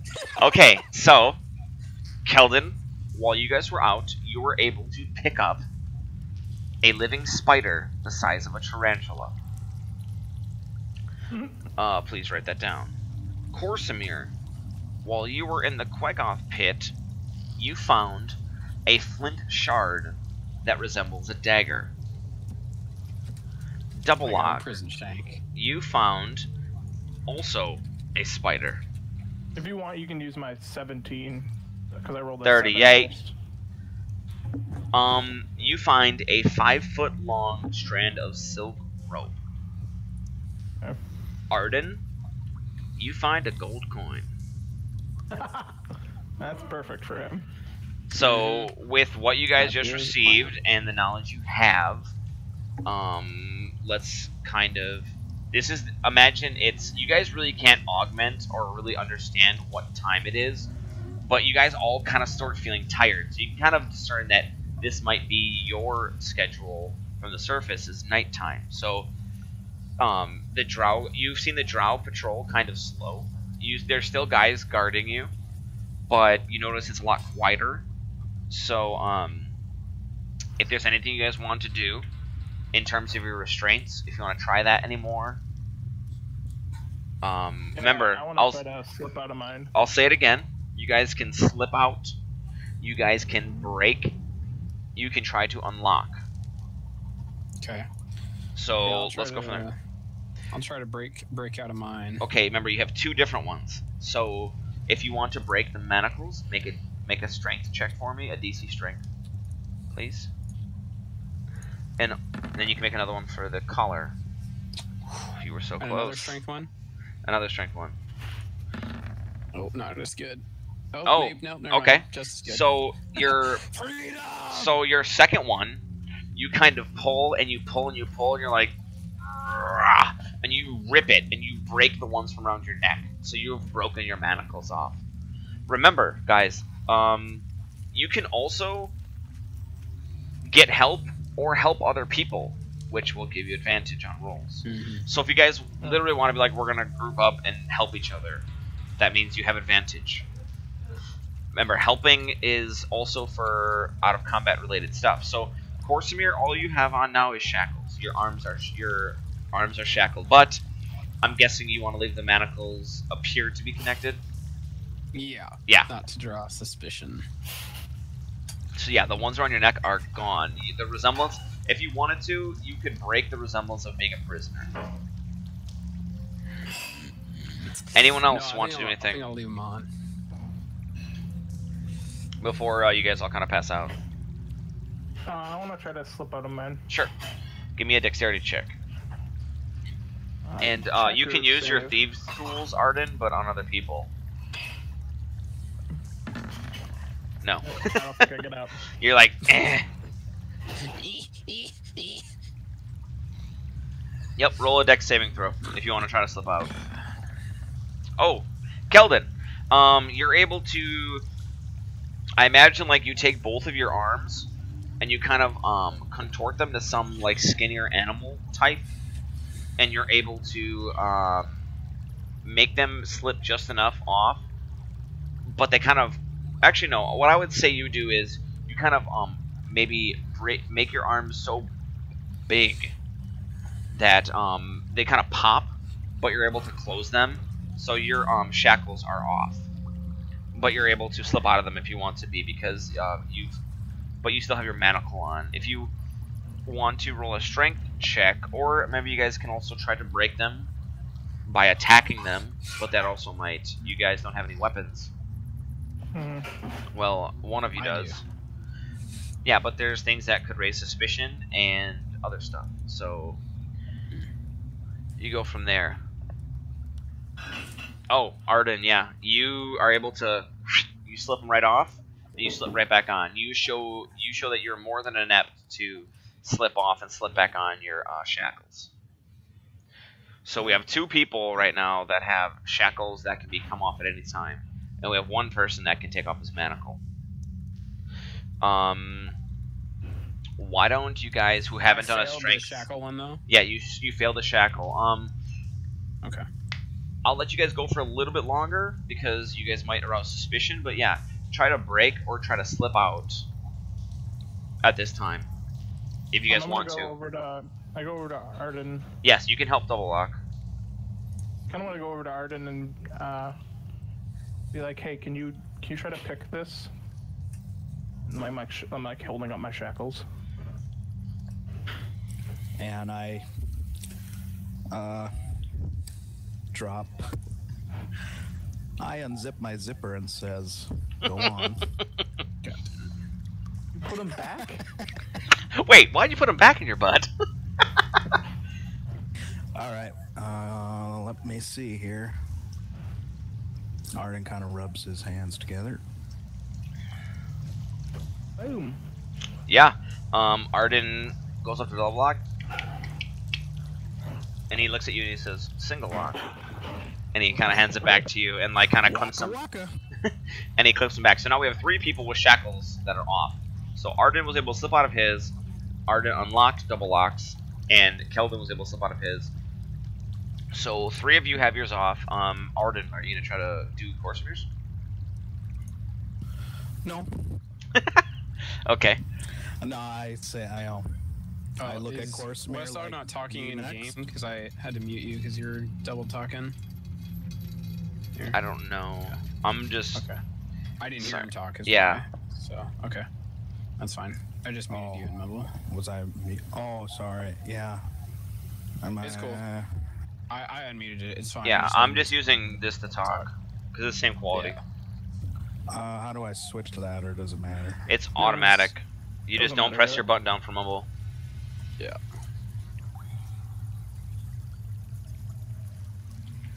Are you gonna try to break me out? Before you guys kind of do anything, you notice the orc kind of run up to this boulder and just, and he breaks his shackles and kind of walks back and like. Oh, God damn it! I was gonna go break him out. It's fine. And he kind of, you see him kind of put them. He just like kind of cross, like if you look at my camera, he kind of crosses his arms over and kind of like so they look like they're crossed, and he kind of just like sits down and kind of looks at you all smugly because he sees you guys are kind of all doing your own thing, and he's like, I look at Corsair like, well, you next. I suppose so. Say the magic word. Please. Boo boo kitty fuck. Undo these shackles so I can. One more time. Please undo these shackles so I can throttle you. And I sort of gently pat his head. Wow. Nice. Yeah. Unlock them right away. Christ. No problem. Yeah, Okay, that so first all roll of that you did earlier was definitely a fucking anomaly. yeah, so all of you guys are shackleless, but you still have your shackles on. And at this, you can kind of see the other prisoners without before you guys even kind of noticed. The other prisoners all kind of like grouped around you. So like you guys all kind of got like pumped that you did it, but then when you kind of looked up, you're like, oh, you guys were kind of like the center of attention. Mm-hmm. And everyone else, like literally at the same time, holds their shackles up, and they want to be locked out as well, unlocked, because the only one who isn't is the the orc. So Looks everyone like you else. have some friends to make, Arden. All right, everyone. We all want to get out of here, right? And everyone kind of, well, I'm sorry, Eldith nods, and Bapito nod, and Jimjar nod, and Topsy and Turvy, but, oops. What about the drow and the big guy? They don't do anything. Scott crashed for a second. Yeah, sorry. There you go. I accidentally clicked the bookmark. They, well, no, the drow can be, the drow and Prince Darendil can be reached through telepathic means, who only one person has sniffed that good stuff. And I look at my companions and I was like, all right, I guess I can try and free everyone. I know where the armory is. Can you try to free the mushroom dude first? Thanks. Man, fuck that mushroom. He's super helpful. All right, fine. Do you want me to keep rolling these thieves' tools then? Yeah, do it. Roll for stool. Oh no. Oh no. Wah, wah. Stool kind of looks at you, And I think about it. I'm like, I'm sorry, man. I'll try to get you out in a second. and he's like, "What happened? You got everyone else out. Why not me?" He fails at things sometimes. Oh no. Okay, so Stool is going to Seems try they to. They put harder locks on your. Okay. Shackles because you're powerful. Stool lays back, and you see him kick violently. And he's like, and kicks him right off with his nat 20. I pick Stool up in the air and I like pick him up behind me. You're fucking awesome. And he's like, "You're the best friend ever." He's And becoming my you guys together equal like 3.8 feet. Still not even taller than anyone else. Yeah, so Stool's really pumped, and within that, he, like, during his excitement, since you guys are all so close quarters, he puffs, like, an intense amount of spores around the whole group. And you kind of see everyone start coughing, but then it's, like, dead silence, and everyone's kind of, like, not weirded out, yeah, like, some dank nugs wash over the group. Yeah, so you kind of hear this voice that's like... Oh, hold on.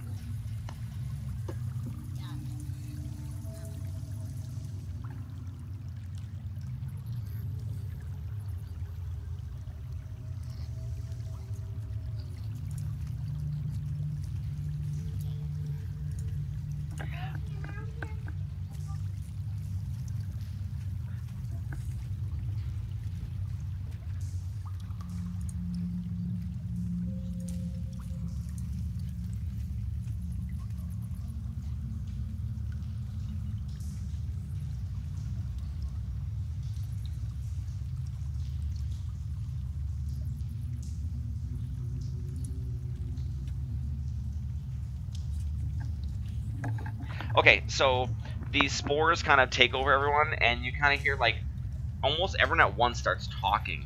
Or that you hear everyone's thoughts, and they kind of start thinking. And it's just like, this almost like, imagine, what's that movie? Bruce Almighty, where he hears everyone thinking, right? Is that the movie? Yes. All the yeah, so you hear all that, and it's, like, super convoluted. And then, I would say, you kind of hear a voice that kind of crashes through. You hear, like, "Shut up!" And you can, it's a voice that none of you have heard telepathically before, or even, you recognize it as the orcs kind of nonsensical talk that you heard before. Corsamir. So you guys can pretty much talk to each other, but not. I mean, you guys can like think, but everyone hears it. Imagine a good Twilight reference here. You can hear everyone's thoughts. So some people might not like that, or other people might really like that. Arden gets slapped by the female dwarf. Sorry, I went to get Oreos. Whoops. She kind of looks at you sternly, and then secures her bust. All right, gang. We all want to get out of here. Are you right? thinking this? I am thinking this. Okay. To the group. And everyone kind of looks over at you because they've heard you talk, and they've noticed that you're like the man to talk to right now because of your unlocking skills. Now, kind of like look at you and they look at you and nod in agreement. All right. One at a time. Suck my penis. I will unlock your shackles. Stool comes up. Wacko. How Still are doesn't you? have a mouth. Exactly. I'm just kidding. He puts his feet All right, together. who's next? He kicked his off. Yeah, I would say that you you go through and you kind of unlock everyone's shackles throughout the night. Everyone still has manacles on though. I thought he just took mine off. He Or did. No, I took mine off. Yeah, you did. I took my manacle. So Yes. I don't have manacle. Or You don't have. shackle. Yeah. Everyone else still has their Okay. around their neck. So except for you, I mean, you still have yours, but it's like you're just playing the part. Yeah. And Algrim is still sleeping in the corner.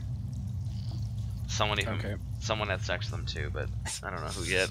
I'm guessing it was the orc and the Quaggoth Sounds like at the shame same over time. there. Okay, so that's the end of the first night, and I'll be back 1 minute real quick. If you guys don't want to BRB, I will be back for 30 seconds. Be back quick.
Okay. Yeah, the first night is over. You guys have met people. There's still some people you guys don't know. Shit. Going forward, remember, you guys, this is kind of out of character / general knowledge. You guys know zero of anything that's going on. You guys know nothing of your surroundings, so the friends you guys kind of make now are gonna kind of be pretty important. Like, there's still some people you guys don't know, or now that you guys everyone pretty much has the brain spores. You can communicate with whoever you want to. But you've noticed that Double Lock has kind of showed everyone that there is sort of a range to it all. So you can't be like, I'm gonna go down the hall and then like motion for or tell someone to come. So Yeah. yeah, you guys all kind of wake up and everyone's kind of doing their thing. Yeah, these guys are sexing him. Good. Good old spit roast. And yeah, you guys can do what you want from here on out, and you guys all kind of wake up and tell me if there's anything you guys want to interact with before I kind of move forward with the second second part of my kind of... Yeah, let me know what you guys want to do. I would like to telepathically talk to the drow here. Okay. And I would go up to him and think, you know, I saw where the armory is. You have What? any ideas for getting out of here? First, he says, I would like to know where you plan on going.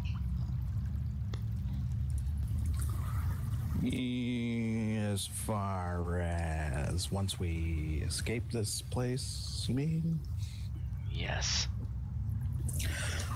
Well, I suppose long term, I'd like to make it back to the surface. You see it like he's just visibly disgusted by that. But I was talking to the nerf herders, and I wouldn't mind going to their Blingville. Blingdenstone, eh? Yeah, that's it.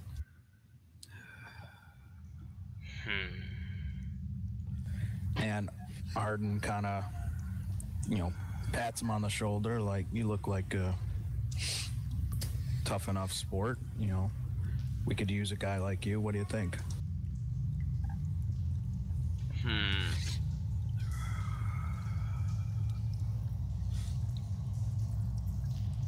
He kind of like, I'll you see give him... a little persuasion. He kind of is, yeah, he's kind of, thinking about it, but in the end, he's like, listen. Ugh, surface dwellers. Like, you can tell he's, like, disgusted, but he's like, alright, but as long as we never go to Mental Berenzon. If you have any intention of going to Mental Berenzon, I will not follow you, and I will strike you down on the spot. Noted. No, Mensberger. No Mensberger. Okay. And he kind of looks at you and nods, and he's like, I will agree to Blingdenstone, but we will not stay there. How about when we get to Blingdenstone, we can part our separate ways, if you wish. He kind of looks down, and you see him kind of like twitch his head, and kind of look at you and smile. And says, that would be perfect. Arden says, fair enough. And he says, I'm sorry. Human, are you? I did not get your name. You can call me Arden. Arden. Alright, well, please call me Sereth. Alright, Sereth. Nice to meet you. And Arden holds out his hand. Or what's the common greeting, I guess? A shake or... Well, you don't know that. So, like, you hold out your hand, and he kind of looks at you all weird. And you see him kind of, like, cross his arms. Not playfully, but he, like, crosses his arm and kind of leans back. You kind of get that that's the, official drow kind of motion for, friendship or neutrality. Okay, and Arden kind of does the same thing and gives him a nod. Yeah, he's definitely taken aback by this, and he's, like, he kind of looks and he kind of nods. And, like, he's fighting off a smirk. Anyone else wanna... Or, I'm sorry, Arden. Did he have any ideas? Or... No, he has no ideas how to get out of here.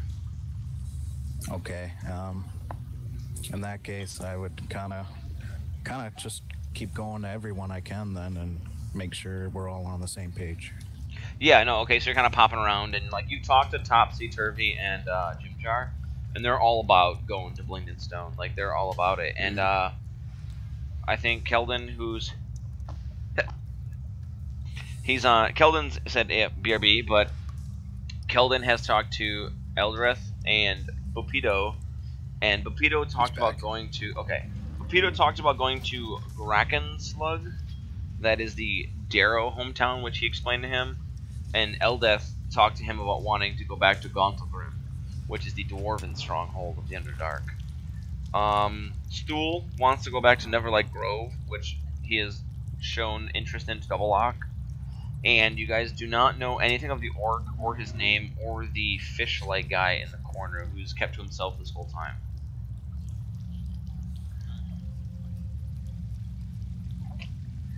Do we know where the other big dude wanted to go? Not the orc, the Oh, Darendil? The Quaggoth? Yeah.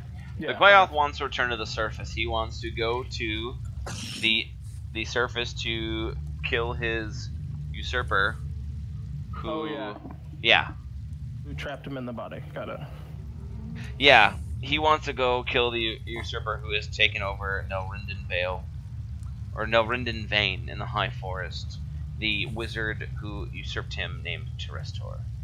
So he's with you guys for the long haul, if you'll have him. Is kind of what he basically said, like, you know, he'll let him come with. I guess I'll go over to the fish guy and I kind of walk up and I say, hey, in my mind. And he kind of looks over at you, and he kind of crosses his arms and he's like, because he doesn't know what you are, because you're a gnome, but you're not dark-skinned. Sure. Like the other one, so he's kind of like, what is your name? Nix. Nix? Yeah. And he kind of thinks about it and he's like, well, Nix, it is nice to meet you. My name is Shushar. Hello, Shushar. I've never met a, pardon me, fish person. I don't know what you are. He corrects you right away and he's like, Kuotoa. I am Shushar, Sure. the Kuotoa. Are there a lot of you? Of course there are. We are the navigators of the Underdark, of the Dark Lake. Oh, okay. What are you in here for? I am in here. I was on a religious pilgrimage, and I was captured by a filthy drow. I am awakened. I have found the reason. I know not why my people squander. I need to get back to the Kuotor tribe to tell them everything that I have found. Sure. Where are they? I would say, from when I was counting, from when I was captured. Sloop de Boop is about 10 days from here. Very close. If you follow me. Yeah. So, I mean, I just want to get out of here specifically, and I don't exactly know where here is. We are in the Dark Elf prison of Velknenberg. Sure. I have no idea of how to get out of here, but if we do, I can navigate the Dark Lake, which is directly west of here. Okay. That's super helpful. My people will welcome us with open arms. But I warn you of a religious feud, which I have found out the solution to.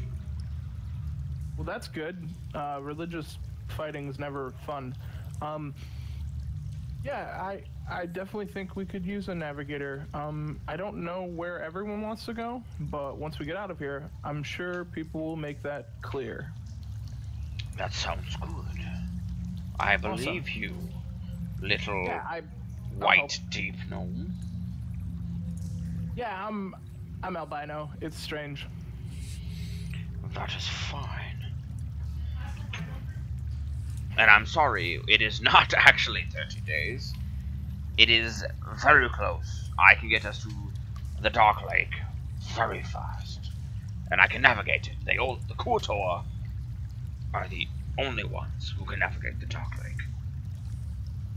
Sure. Thanks. I will get back to you on that. He kind of gives you a deep, gilly kind of bow, and he's like, and you kind of see his like gills kind of shake left and right. As Just he definitely, the king from Zelda Ocarina of Time. yeah, and he definitely like he kind of like holds his head high up. You know, he definitely feels that he has found the answer he's been looking for. So he's definitely feels, I don't know, not like he's holier than thou, if that makes sense. Sure. What was his name again? It's right on him. I put, once you guys find out a name, I put it under them. I can't see any of the names that you've put. What? Me neither. Yeah, me neither. Oh, I forgot to put that part. That's why we've been for. I am sorry, I forgot to put the advanced. There you go. Thank you. All right. I forgot to put that. There was that one important checkbox. I was just gonna start calling him Shim Cham. Shim Chim. And he would fight you to the death. Can't fuck He is Susar, the Awakened. Yeah, he is very awakened. It's good to know which one's Topsy and which one's Turvy. That is very crucial. Everyone knows Stool. Tool's the best. Yeah, I was like, you guys kept forgetting names. I'm like, I'm putting them on them. So now you guys can see all their names, right? Mm. Okay, cool. Yes. I go over to the orc. Okay. And I kind of like look up at him, and I was like, He looks down at you. "Nice job getting your shackles off. Seem pretty strong." And he kind of just grabs you by the throat and lifts you up to face level. And he's like, "Why does it mean anything to you?" In his mind, of course. Because we're trying to escape, and strong people are helpful. So if strong people are helpful, why would Ront want someone who's not strong? Do I have my like? He's just holding me like by my like neck. Like your collar. He's not like choking you or like being. Sure. He's just being very physical and in your face. I kind of just like pull my hand out, and it just like erupts in flame. I say, maybe that's why. Yeah, he sees his eyes. You definitely sees his eyes widen, and he kind of looks like he's kind of almost like almost like dumbfounded for a little bit, and he says, Ront's not like magic or dwarves. I'm not a dwarf. You are little like them. Yeah, dwarfs are drunkards, though. That's not me. He kind of throws back his head in like a hearty laugh, and he says, he's like, "I like you, little man." Good. I like And you too. What was your name again? He walks over and he like, oh shit, I forgot this. He throws me into a rock. I forgot the stupid roll 20 rules. Whatever objects placed first gains priority. Okay, so he puts you on top of the rock to his face level. Sure. And he kind of says, "Well, where do we go from here, little man?" I kind of just like point towards the gate, and I go, "I guess that's the only way." And he kind of, you see him walk over again, and he starts shaking it like. And I kind of like call out to him, I'm like, "Wait, come here, come back." So, I don't think it's good for them to know that we are. Right now, everyone, organized. out of character, everyone right now is pretty much talking and unshackled, but still shackled, so that if someone walked by, they would still see you guys, like, still shackled around the wrists and manacles around the neck. Basically, the manacles really don't do anything except for symbolize you guys as prisoners. Sure. I kind of, I turn to him and I'm like, "Don't make too much noise until we're ready to leave. I think it would be best if, I don't want them to get pissed at you, pull you away, and like hurt you before we can escape." Okay. And he kind of looks at you and he's like, "So you are a coward, I take it." I wouldn't say that. I just think it's smart to stay as healthy as we can until we actually need to fight. Okay, at that, you hear almost a banging, a kind of like a, you hear like a quiet clang on the gate. And you kind of hear, if I could give you means to escape from here, would you take it? I'm not going up there. That's creepy. I will. Okay, so you two approach the gate, and Jim Jar kind of comes with you, and you see Topsy and Turvy kind of looking on. And in the darkness, you kind of see it looks like just a normal, very handsome drow. And when he turns, you kind of see this like almost like melted left side of his face, almost like Two-Face from Batman, but not as bad. And he puts his hand up to the grate, and you see that like he only has his middle and his forefinger and his thumb. And it's not gruesome, but it was like melted off by like a ooze or a slime. Yeah. And he says, "Well."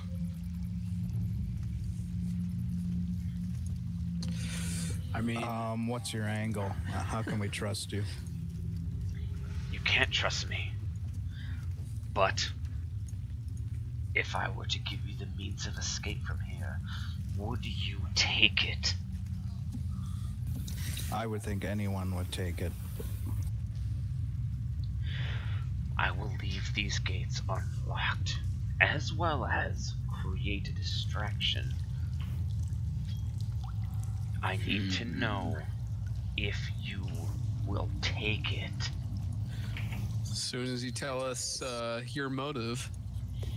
Right. There's no way we're trusting a drow on his word. I kind of step up behind Corsair after that, and I go, he's pissed at the main bitch. And I like look up at him.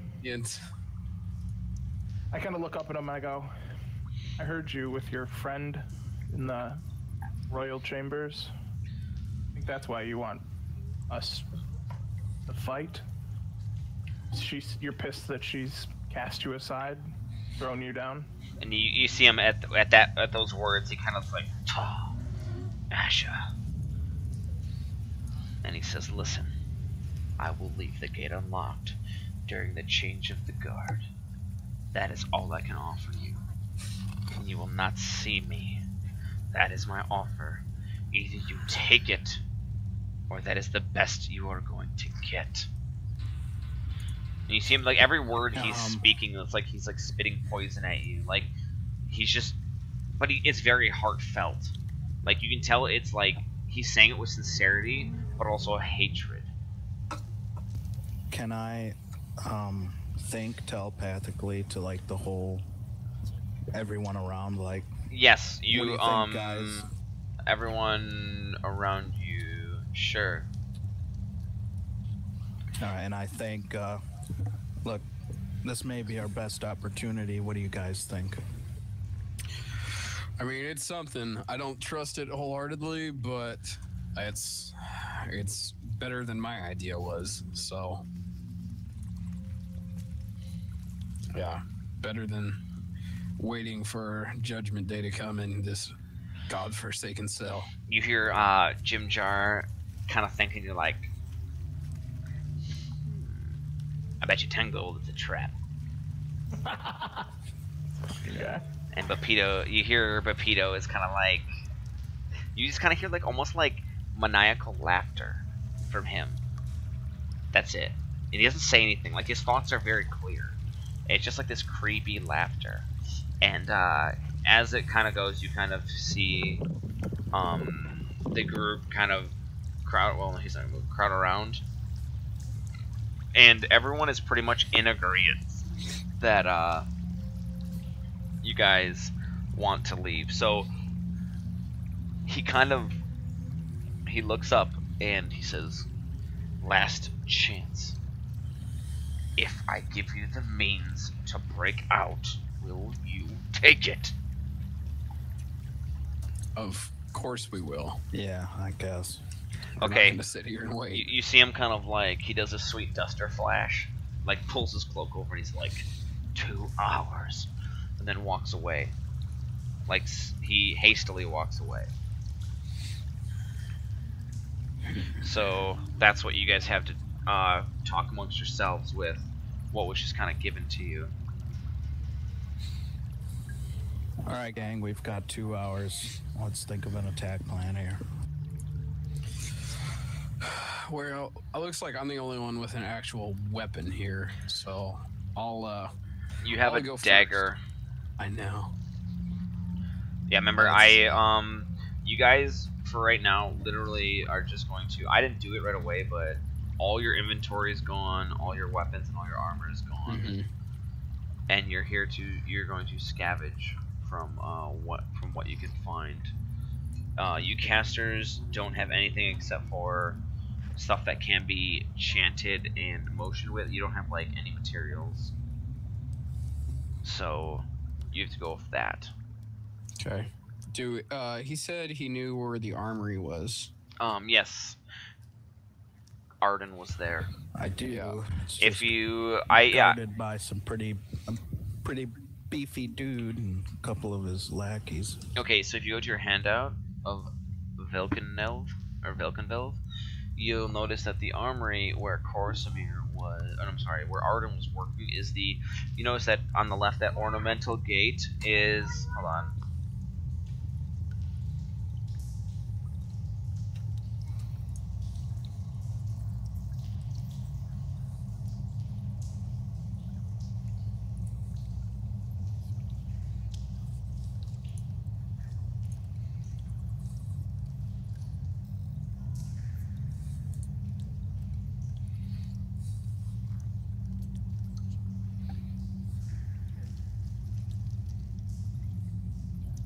It's the ornamental gate is where you guys are being kept right now, to the left, and you know that where they kind of were cleaning and working is that first bottom room, that stalagmite, and then the top room is where he saw the stuff. Okay. Top room of which one? Which the stalagmite? left Far stalagmite. left stalagmite. Okay, so the one closest to us. Yes. Yes. Okay. Okay, so we're waiting the 2 hours until this guy gets here. Yeah. Is there anything you guys want to talk to with people about them? The orc said his name. Sorry. What if me and anyone else who can stealth, once the gate opens, we stealth to the armory and bring back as many weapons as we can? That sounds like the best idea. We're gonna have to get probably the sneakiest bunch together in order to get up there, get some kind of armaments, bring them back down, and then we can bust out. To go out there with all of us unarmed and virtually naked. The more people, the more people you take, the harder the stealth checks are gonna be. Yeah. Like, you're not gonna bust out of here with everyone. Like this dastardly gang sneak around like fucking Scooby-Doo. Well, what if I'll take myself and, what do you think, 2 or 3 of the next best stealthers? You gotta think, though, how much you can carry as well, if you're gonna do that plan. Are you gonna be able to carry a bunch of weapons and, you know what I'm saying? Let's see, you're probably gonna want to take Keldon and Kotor, not particularly strong. I was thinking maybe Topsy and Turvy. Topsy and Turvy as well. Yeah, that's who I'm thinking. Probably you 4 should go. What are we trying to figure out? The people that are gonna go sneak up and grab armaments from the room upstairs. Sure. Yeah, they're gonna sneak out, but they also need to be able to carry a decent amount. So I'm thinking those 4, it's small enough to move quickly and quietly, and they should be able to grab us some stuff. everyone agree? And I think this aloud to the whole room. Which four? Sorry. You hear a Pepito like, what do you plan on grabbing? Well, daggers for myself. By you little folk, I'll get you some short swords or daggers. For you bigger folk, I'll try and get you, you know, anything big enough I can grab. Sounds good to me. If you can find any kind of two-handed weapon, it'll do a lot for us.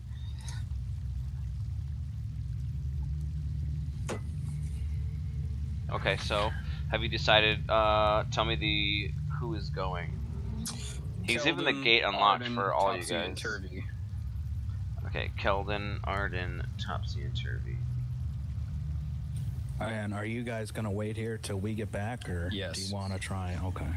Yes, we're gonna wait here, and then we'll stage some kind of distraction to attract some of the guards over here, jump them, and get out.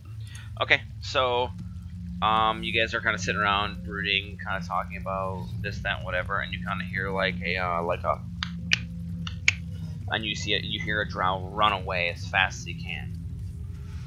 So let me switch this stuff here. Okay.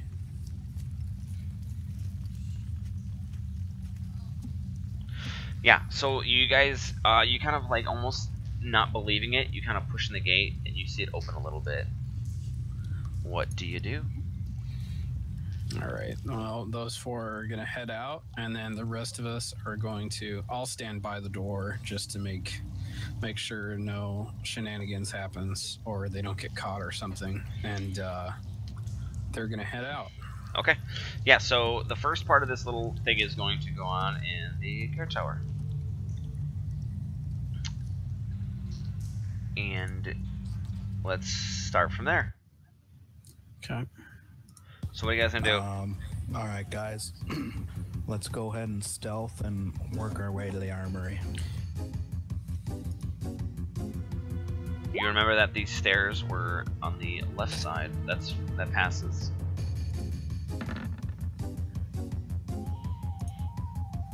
That's fine. Arden's helping you. You have a 20. So what do you guys see right now? Because it's hard for me to see this DM. Remember, It's just blackness. All we see is black. do the characters see anything? Yeah, I see dynamic lighting. Okay. There, hold on. I'm switching it to. We Now you see it? might not. Yeah. Oh, wait, did we start in the armory? No. Remember, Where did we? you're in the guard tower. Oh, okay. You remember the stairs being towards the left. And I kind of motion silently. Follow me.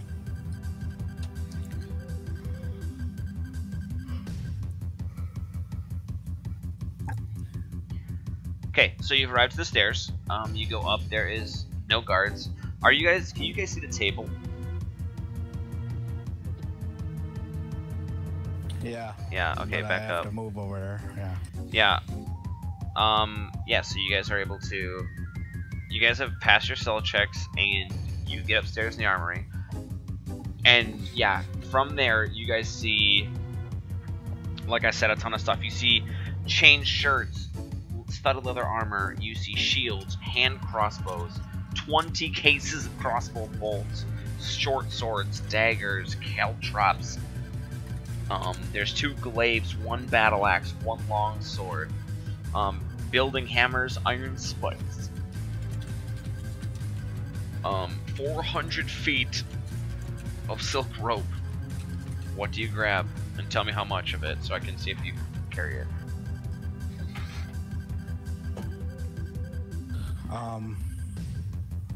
I would grab 2 daggers, and I tell my group, all right, you little guys grab the little stuff, and Keldon and I'll grab the bigger stuff.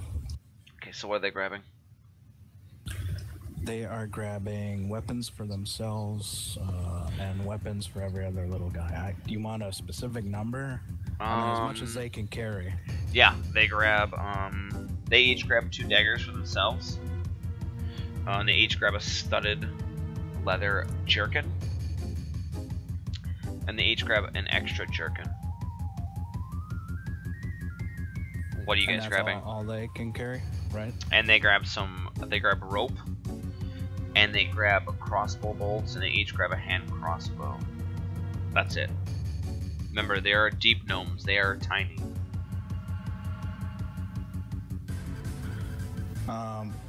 Alright, so I got my 2 daggers. I grab 3 long swords for the 3 big guys that we... Short swords. There's only one, there's one long sword. Oh, okay. There's a bunch of short swords. I'll grab 1 long sword, 2 short swords. Okay. And whatever armor I can carry. Well, I'm guessing, like, you could put on the studded armor. Okay. And I'm guessing you're grabbing 2 daggers for yourselves. Right. And then Keldon, what are you gonna grab? Said the little ones have 2 extra other armor. Total. Remember, there's chain shirts. Yeah, let's say they've each put on an extra chain shirt.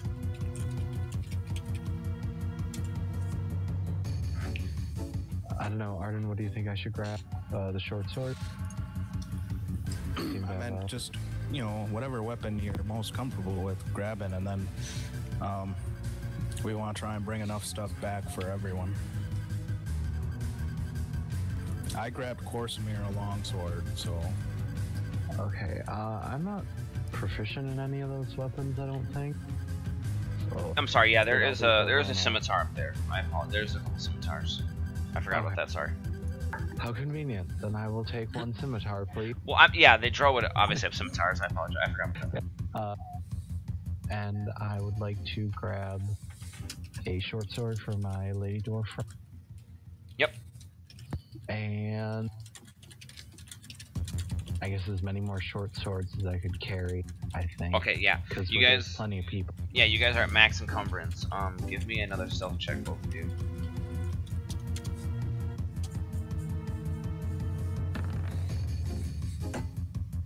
Okay. Ooh. Both pass. Nice. Yeah, so you guys are able to sneak back to the cave, but before we do that, to the cell, I'm sorry. Yeah, you guys are now back in the cell. We're going back to there.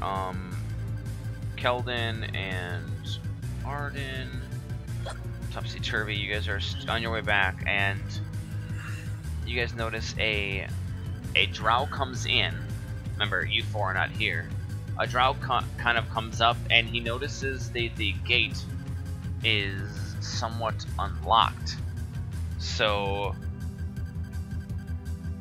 he kind of... Where's my drow there?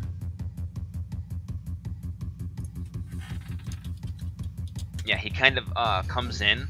He opens the gate a little bit, and he's like, "What's the meaning of this?"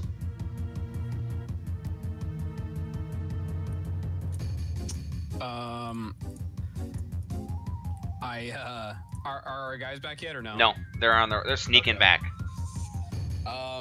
Well, I go to actually, can I have the orc try to grapple him? 'Cause he's probably a lot stronger than me. I kind of, before any of that, no, sure, fine, never mind. No, go ahead. What do you want to do? I step forward and I say, some guard came, took them, I guess, one of those big things, shit everywhere. Quaggoth? I just say big things because I don't. Okay, yeah, and he's like, and he says like, why would a Quaggoth take? So you're saying? No. A drow came and took them because a Quaggoth shit everywhere. Quaggoth shit. Yeah, before that, before you can notice, Ront comes up, and with disadvantage, yeah, he grapples the drow, and he's holding him like, just squeezing the life out of him.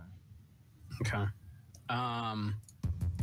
While he's grappling him, I go to stab him with that little piece of flint. Yep, the dagger. What's No, it's Am I fine. just going- Dude, we just RP it. Yeah, you know, you definitely come up from behind him, and Ron's grappling him. You just rain his neck, I'm guessing. Yep. Yeah, and he just kind of, you see the light flash from his eyes, and he is going to crumple over dead, but you see Ron just keep squeezing him hard, you know, and he's not happy enough, and he just grabs him by his face and just throws him against the cave wall, and kind of like does like a show of dominance, and kind of looks back into the cell, so you guys kind of notice that. Yeah, it jerks off for a few. At this time, you Tell see them not to make so much damn noise. Arden, Keldon, Topsy, and Turvy get back and like, and they kind of unload the spoils that you guys that they've kind of received. So why don't you guys kind of hand those out? Okay. So I get if a longsword. yeah. Did you guys grab armor for me or no? It's probably too yes, heavy. Topsy and Turvy each put a chain vest over each of themselves. Okay. So Topsy gives you a chain vest. Turvy walks over to Algrim, lays it on his body. Keldon, you kind of hand out a short sword. Seraph grabs a short sword. Eldeth grabs the weapon you grab for her. But Pedo takes a dagger from Topsy. Darendil is offered armor and weapons, but he just turns it away. And he kind of, you notice that he's a fucking hulking monstrosity, so he doesn't give a shit. Jim Jar takes one dagger, and he kind of puts his hand up as a second. He says it's fine. Rond grabs two short swords. Stool just jumps up and down excitedly that you guys are back. Everyone, make sure whatever weapons you have or things you have is updated. I might have like unclicked it just so you didn't have it yet, in case you guys should have fight and stuff. So make sure that all that stuff is good. Algrim, or I'm sorry, Corsair, you might have to enter in the 2d6 again. Oh, you have it already for longsword. It's 1d10. No, what's longsword? Isn't it 2d6? No, it's a great sword. It's 2d6. Longsword is 1d8. I'm sorry, he had a great sword. That's what it was. Great sword. The one you had before. So it was 2d6 minus 2. Is that cool, Connor? What was that? You have a great sword. The 2d6. Oh, I was just Reroll gonna do versatile with the longsword. That's fine. It's exactly the same as my halberd, so I was just gonna use that. Just Unless you want me to do the great sword. take the great sword. Okay, I'll do that. Yeah, I just changed it. I changed it a little bit, but I put yeah. So okay, you guys are now armored, not to where you were before, but you raided the Drow Armory, and all of you are kind of. The gate is unlocked. There's a dead Drow at the front of your cage, and I want you guys to. We're going to take a real quick pee break, and I want everyone to pull up your handout and kind of decide where you want to go. Remember, when you're looking at your handout, to the left is the Quagoth Den, and then above that is the guard tower, and then to the right is kind of all those other areas. So, please decide where you guys want to go. I'll be right back.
No, yours is in your room.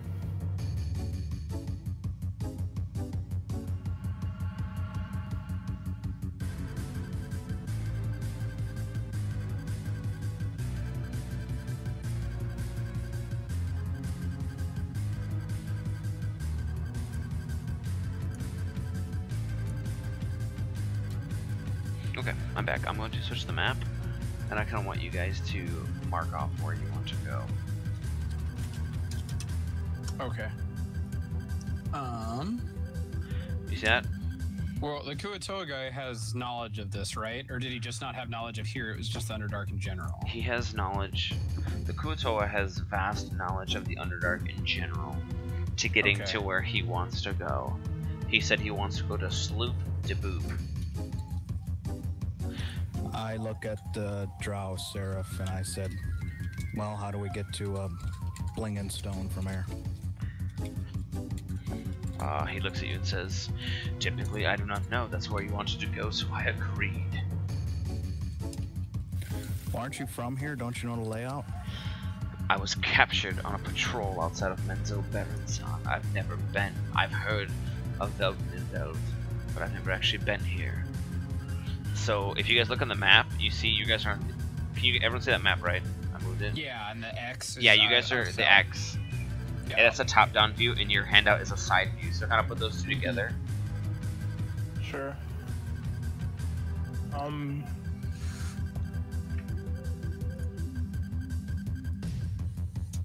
Seems we need to...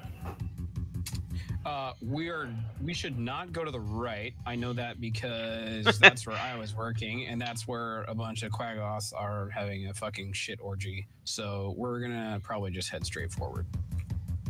Okay, so that that's the first room, like across that bridge. Sure. Someone draw an X where you guys, after you get, or like, I mean, like just brainstorm where you guys want to go. And kind of say, okay, that's where you guys want to go. Okay. Yeah. Yeah, that is let's see, that was where they pilfered the goods. Oh shit! I have to do this fucking.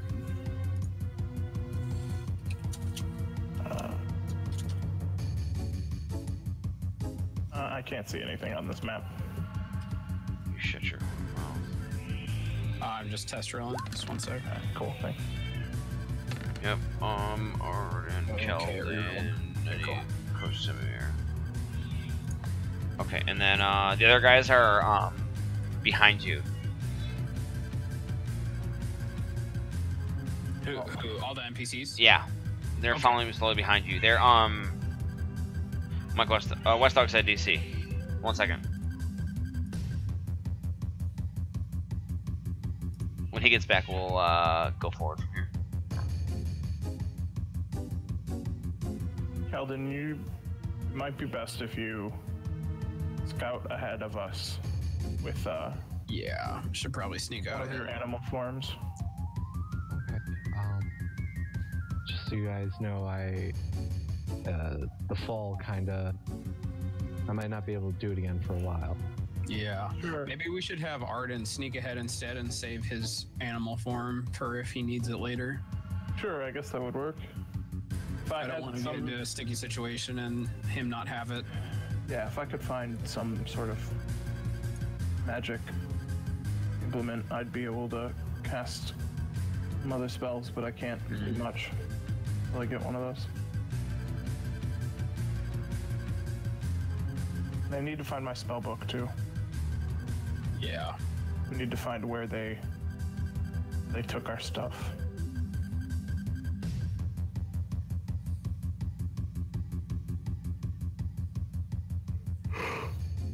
Like, out of character, scavenging some of the materials for my spells is going to be a little ridiculous.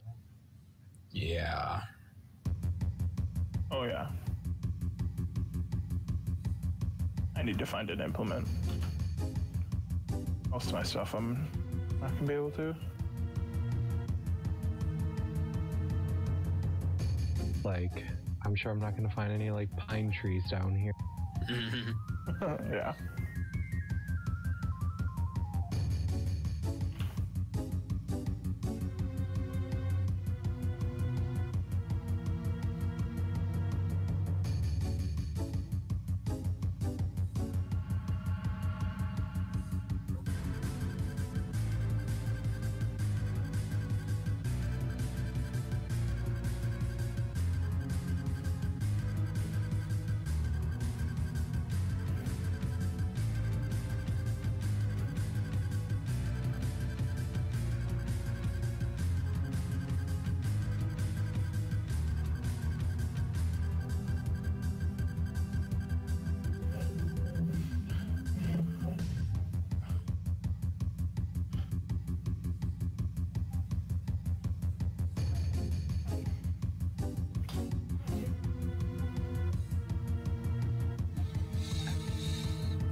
Mad Scientist entered channel.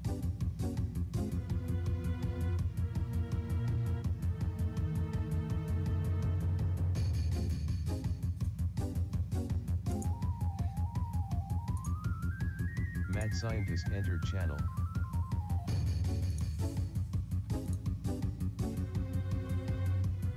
Can you guys hear me? Yep. Yeah. Yeah, we can hear you now.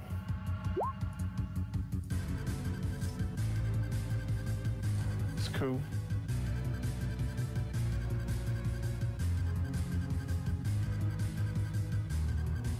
No curl affair. They are not out of the abyss yet. They are trying to get out of the abyss. Okay.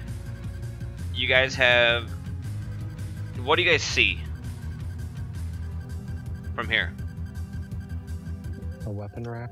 Yeah, all I can see is a weapon rack. Yeah, it is the Underdark. It is everything is going to be very dark and very I don't annoying. even see an Underdark. Or I don't even see a weapon rack. All I see is black. Oh, he Okay. hasn't given him light yet. I don't have dark vision, so... Oh, there we go. Yeah, sorry. Forgot to click one thing on your guy. Okay, so this is it. You guys are going to escape. There is a door right behind the staircase. Arden knows this area a little bit, and so does Keldon. Backstory. Yes, you deceived. But it's fine. You guys are trying to make your way through this place. Arden can't hear anyone. That's good. You hear us mumble? Yep.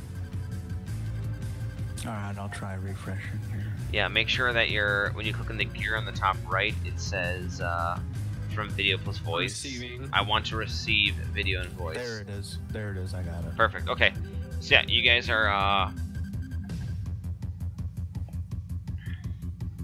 right, I need a stealth check from everyone. Yeah. That's good. From everyone. Another one. Another one. Paladin. Passes. 4? Oof. Yeah, we rolled a 4, a 7, an 11, and a 10. Yeah, well, I was giving you all advantage just because you guys are helping each other. Oh. But the So I am the sneakiest. you guys are walking and you hear like you guys are all walking very quietly and you hear like kind of like a stumble, and it's like one of those like terrible stumbles too. It's like it's like he misses one step, then misses the second step, and then just fucking falls. And you hear these Is the big group with us? Sorry. they're behind, they're kind of guarding. So these guys kind of move over, and I want everyone to roll for initiative. Oh, good. Oh, single digit. Fuck my life. 4. Shit. Way to take the initiative, Keldon. Oh. Oh, oh, oh. I was gonna say that guy rolled a 0. Fuck yeah. Wait. Alright, first turn. Keldon. Mr. Greyfoot.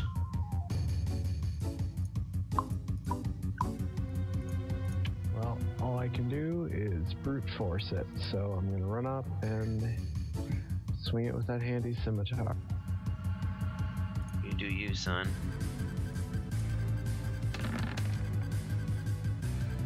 $19 definitely hits.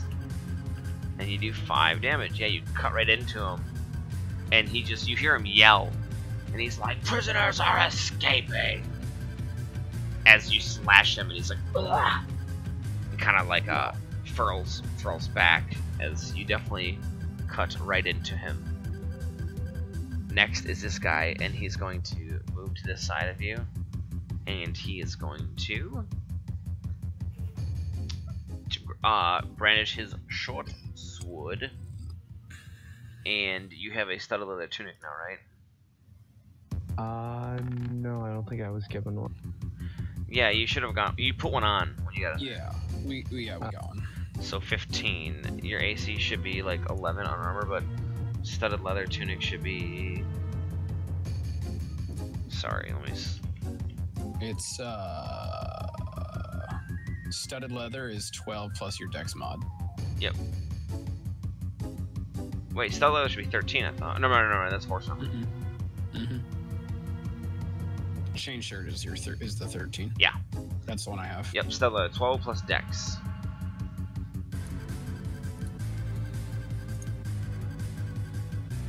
What's your dex modifier, Roy? 3. Okay, so he 15. Tygo's the attacker, so you're going to get hit by this beautiful drow for what is it? 1d6. 7 damage. Just brandishes your chest. Mr. Arden Kulinov, you have your dual daggers returned to you, but no rapier yet. But you do have a hand crossbow that you grabbed. We'll enter that in a little bit. Remember, these hand crossbows they have enough drow poison to be dipped into.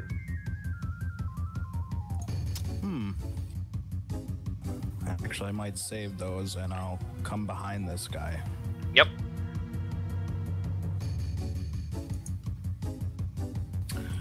And with the...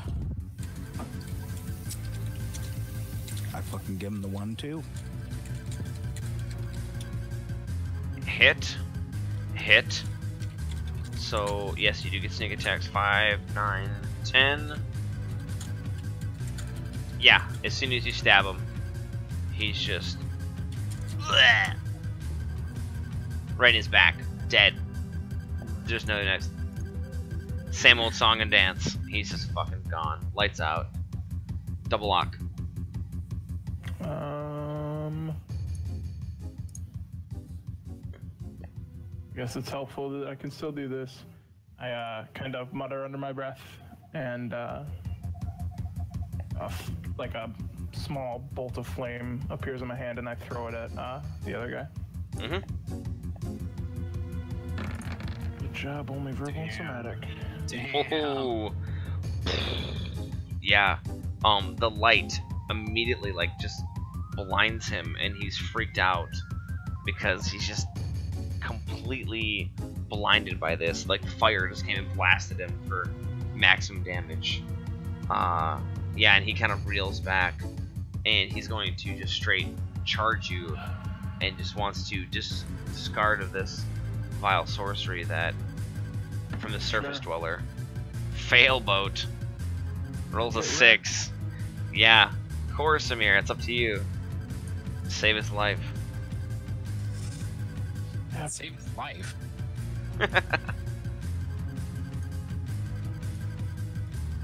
Quick, get behind him. He's distracted. Oh. You take an opportunity attack. 2 of them, actually. Wait, what the fuck happened to the fucking mic? What? Not see me? No, I can't see shit. What? Hold on.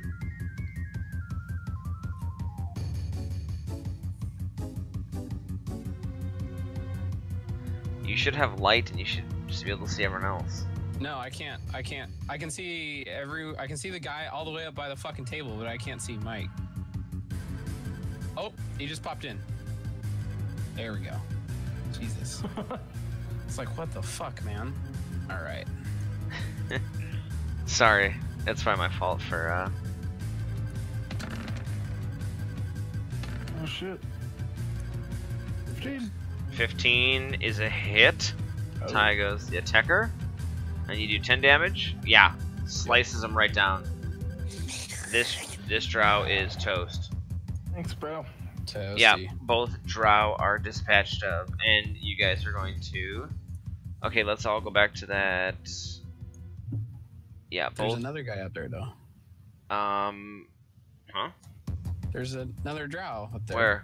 Oh, he just disappeared. No, You he's never crafty there. swine. I can see your face now, you fuck. You can't lie to me now. Yeah, no. So you guys are back, and now you guys are not there. You guys are. Yes, that's where you guys are.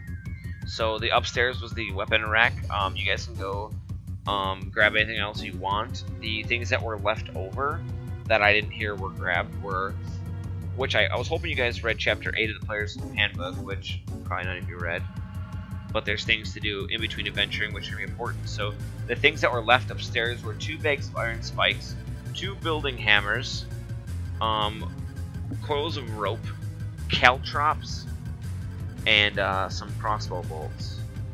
So No rapier. no rapier yet. Is there any like bags up there? There's some backpacks that were grabbed originally. You guys all have a backpack, so it's Sure. you guys aren't I like kind of kinda- left without. I fill a backpack with like caltrops and stakes and as much rope as we can. And I say this will probably be helpful. Yep. Is anyone gonna take any building hammers? Oh, I would toss one of those in the bag. Okay. Yeah, because if you guys would have fucking read it, there is a part on crafting and how it works. So if you guys don't get an item or a weapon you want now, you can get the chance to craft it in between adventures. So, Double Lock has taken 1 building hammer. Does anyone want to take the second one before we move on? Yeah, I'll grab it, I guess. Okay. Put that in your inventory. So you guys are moving on to where? Can you guys give me a ping or an X? Draw it from where you guys are now. I think we just keep heading. Question is, as we like go across this bridge or whatever, I think You it's look, the there's no national drow. thing. No. Okay. Yeah. Sorry, I grab as much bolts as I could possibly carry. Yes, you grab 1 case of hand crossbow bolts containing 20 bolts. So you grab 20 crossbow bolts, and you have a hand crossbow as well. So you guys are gonna make your way to the next stalagmite, I'm guessing. So I know that that's the one with like the. Yes, you were there. That was there with the ornamental stuff.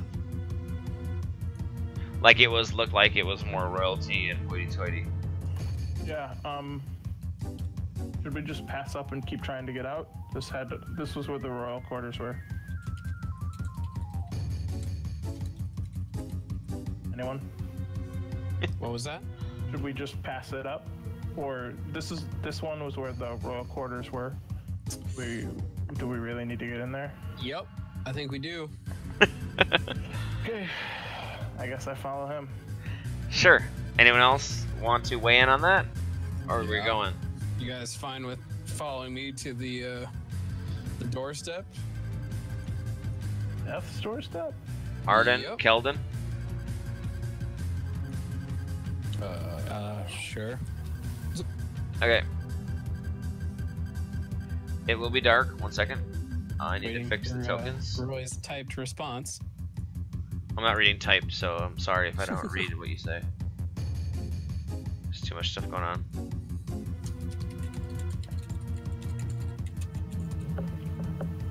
You must talk if you desire attention.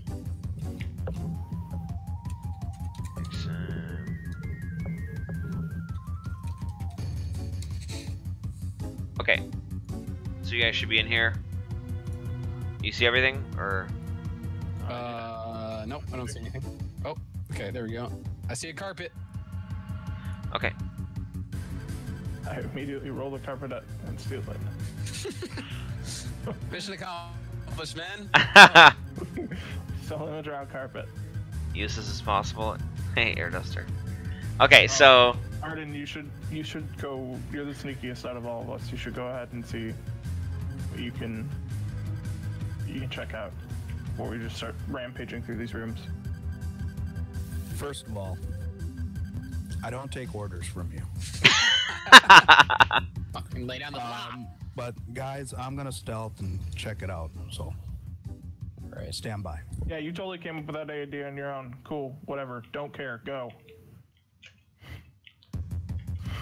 As I pat the gnome on the head, I go invisible. I like it.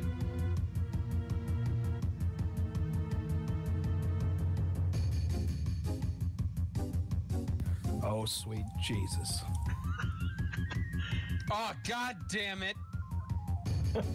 Oh, where's fucking Scott's burning hands when you need them? Yes, you see a door over there. And pillows. We have to save the pillows.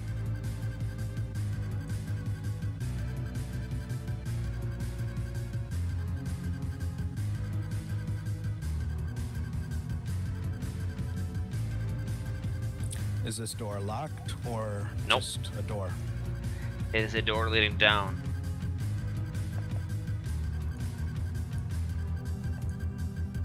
Is this big spider thing sleeping? Give me a perception check.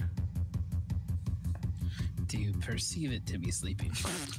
Yeah, the spider looks at you, raring, ready to attack. Nope. All right. What'd you see, Arden? Pretty much nothing. All right. Well, Except there's a humongoid spider guarding That's, some pillows and a trapdoor. that's definitely not nothing.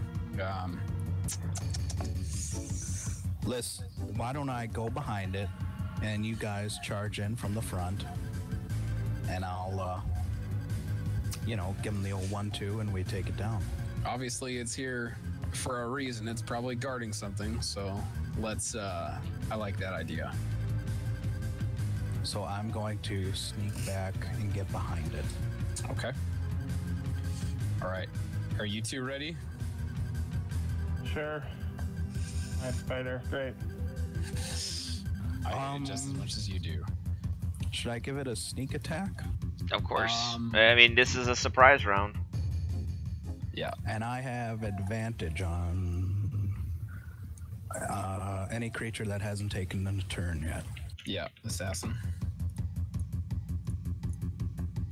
Well, here we go.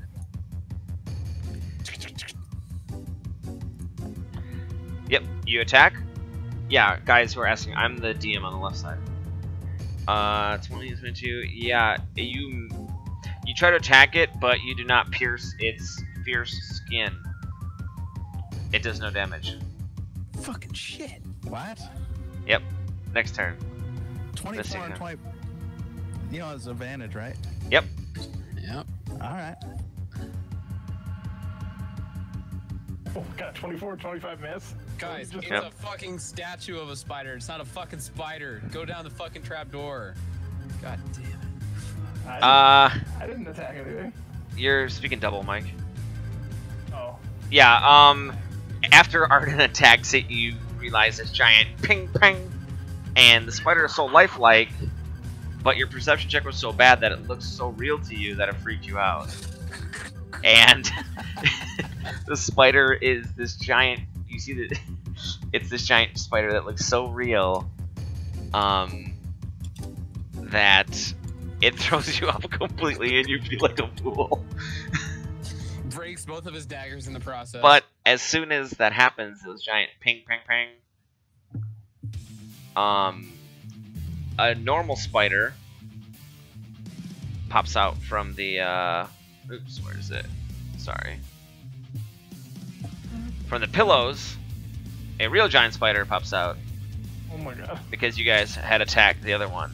And it's going to get a surprise round on Arden.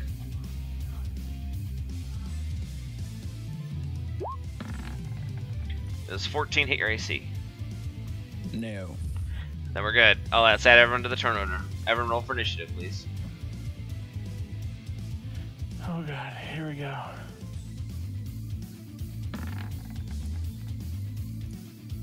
Now you are all the way up there. Ah, god damn it, Mike. Wow, 2 14s and 2 4s. We're real good at this game. Soup's good.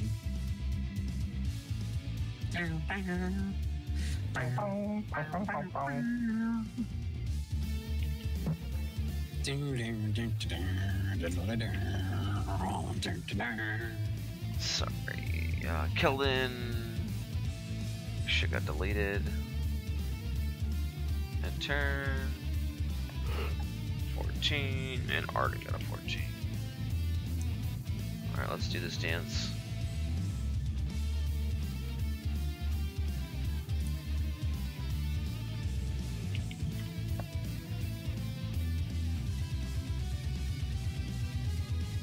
Alright, Arden, it is your turn first against the real giant spider. I am, here's a question. Can I take a crossbow bolt and just kind of stab it? If you want to, yeah, of course.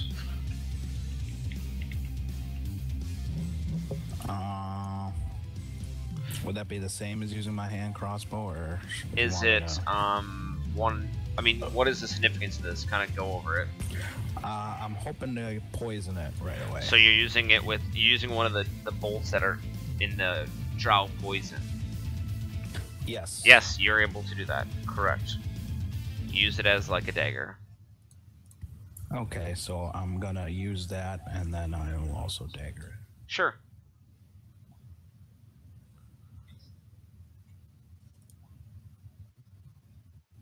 So which one is the bolt again? I'm sorry. The offhand.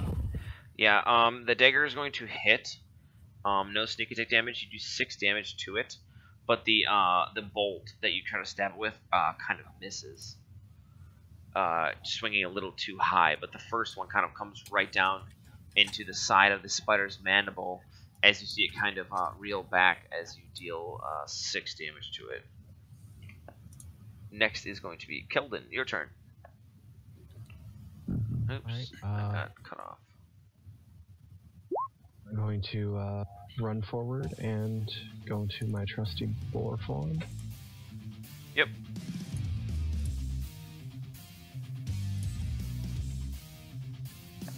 Yep.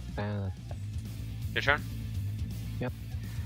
Alright, Arden, you are in the wrong spot. He is going to rear up on all 8 of his legs, and he's going to attack you with the bite attack.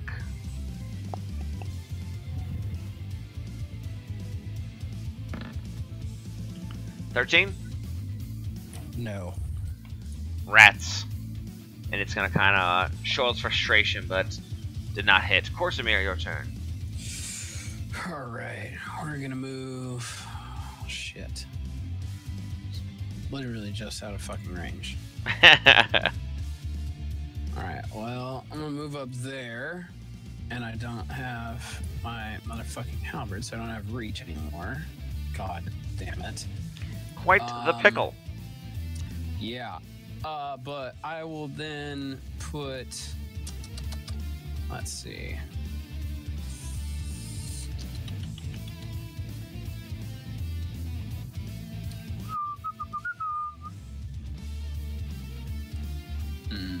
I'll put my hunter's mark on him.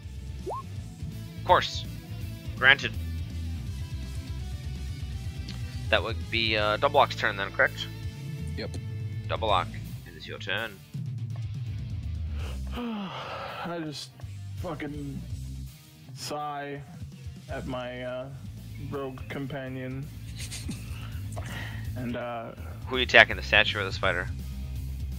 the spider. He's filling in for Brandon this time. And I cast a spell, Firebolt, at the... Firebolt. If Firebolt hits, yeah. The spider takes it, kind of reels back. You kind of see it kind of scorch some of its eyes. It's like... And it kind of shrugs that off. Oops. Arden, your turn. I'm going to I still have the crossbow bow in my hand, Okay.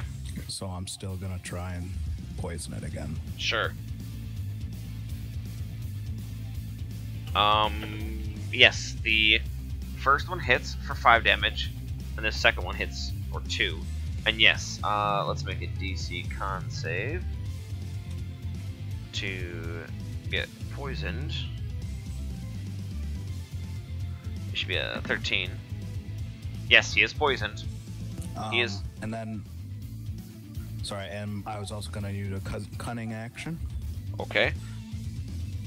And So I'm it just takes gonna 7 damage. sidestep here.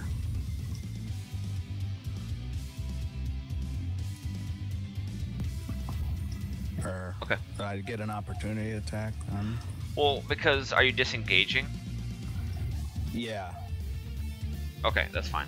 Yeah, so you poisoned him. He is now poisoned with the poison of the drow. Keldon, your turn. Right, I kick up some dusk and I dust and charge straight for the spike and try and tusk its underbelly. Yep. As roaring up from So the I'm gonna poison. do it.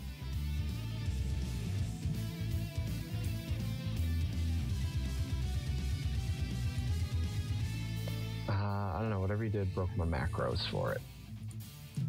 Your macros, you should Yeah, be. for my boar stuff. It's not working now, but Let me see. uh, Keldon. That's gonna miss, but let's see. Tusk. Wait, syntax error D4. Whoa.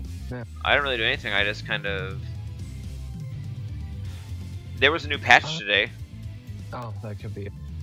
Yeah, no, I didn't touch anything. All I did have was to like type in the unclick dice. your armor. That's weird. You might have to resave them because that's what I had to do for all the script stuff. Okay, so D20 plus 1 misses, unfortunately. Oh. It's going to look at Keldon, the delicious treat that has moved up to it, and it is going to rear up again and just, and it's going to bite you. 22. Oh boy. Damn. That clearly hit. And it's going to sink its fangs right into you for 4 damage. Roll the 1. Corsamir, your turn. All right, well, move up, and I will hit him with my greatsword. There we go. Whoa, 2 attacks. see the We'll first go with the one. top one. Yeah, you're going to crash right down on him, so kind of right as he's focusing on Keldon. Actually, you know what? How do you want to do it? How do you want to kill this thing? I want to, well, I was going to roll my 1d6 anyways, just for fun. It's another 3 damage, but I'm going to first swing at my... Well, it's from my mark. Shut up, Mike. So just do one gigantic swing and cut off maybe 1 or 2 of its legs on the side, and as it crumples and falls forward, I'm going to drive my sword right between its massive eyes. Yeah, no. Just brain that motherfucker. Yeah, it like kind of, you slash a couple of its legs off and it turns to you and like kind of like gives this giant scream, and as it does that, you just, the second slash comes down and splitting its face. And you see that kind of falls and the green ooze kind of just right into the pillows and just grossness. Aww. And it is gone. One of those pillows. And it is deaded. Shut up, you loud motherfucker. So, I don't give a fuck. I'll fight all these motherfuckers. okay, so... We'll leave you to die. Bullshit, you ain't getting out Hey, of here. Donut, Fuck I know it's that. been a while. Yeah, so you guys are back now in this room with the spider statue and now the dead spider and pillows and rugs, and you have discovered there's a trapdoor somewhere to the north. Is Keldon still poisoned? What? He got bit by that spider. Did he do a con save or no? No, the spider was poisoned, not him.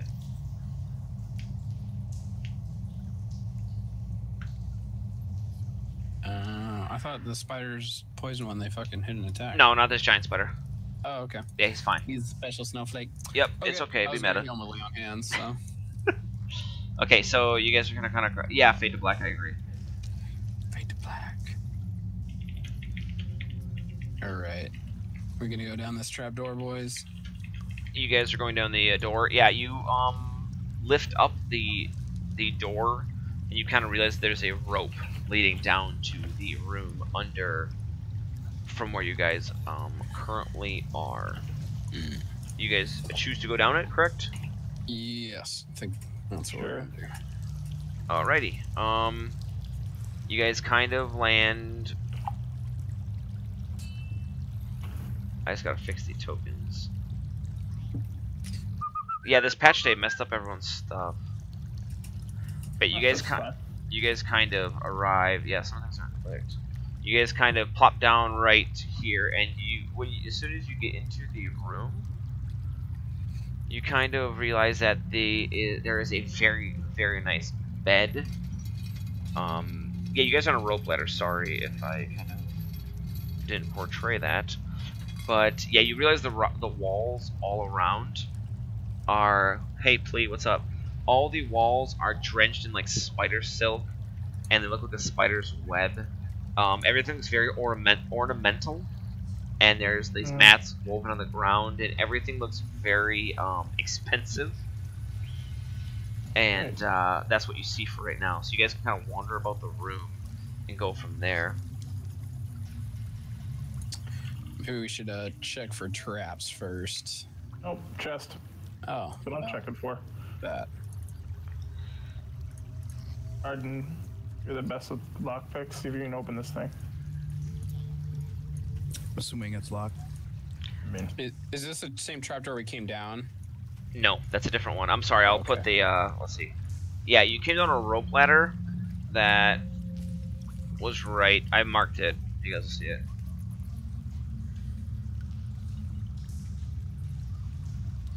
I'm going to try and open this chest here. All right. Why don't you roll your thieves' tools? Sorry, I was talking double there. Yeah, since Arden's helping you, but you did not check for traps. So as soon as you go to open it, your finger is pricked. Take 1 damage right away, and then make a DC. Make a Constitution save for me, please. I think you have to get a 13. Oh, Yeah, there you so go. you pass it.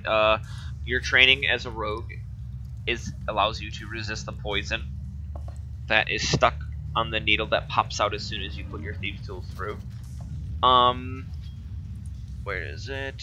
Your 17. Yeah, your 17 gets right through. As you open it, you notice that it's one of the gowns that Ilvara was wearing. Also, once you remove that, you notice that you see a small little token, a carved spider that's carved from Zerkwood. Zerkwood, you guys kind of, as you pick it up and kind of realize, you realize that it's some,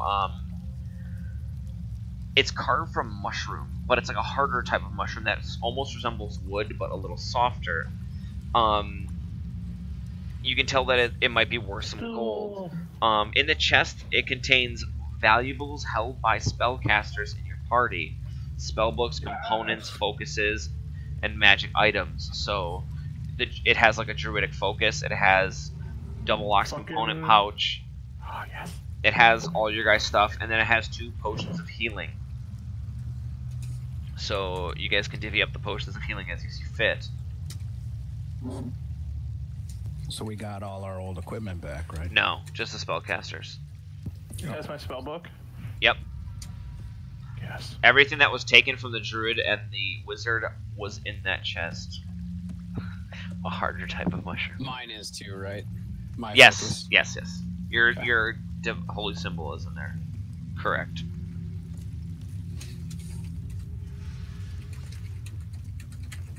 So who is going to get the 2 healing potions?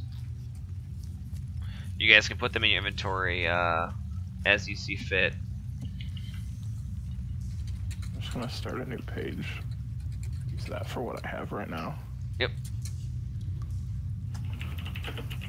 Alright, Keldon says he does not want the potion, so it's between Corsimir, Arden, and Double Lock on who wants the potion. I'll take one. Give it to the other 2. Okay, so Arden and Double Lock, you guys put a potion in your inventory, please.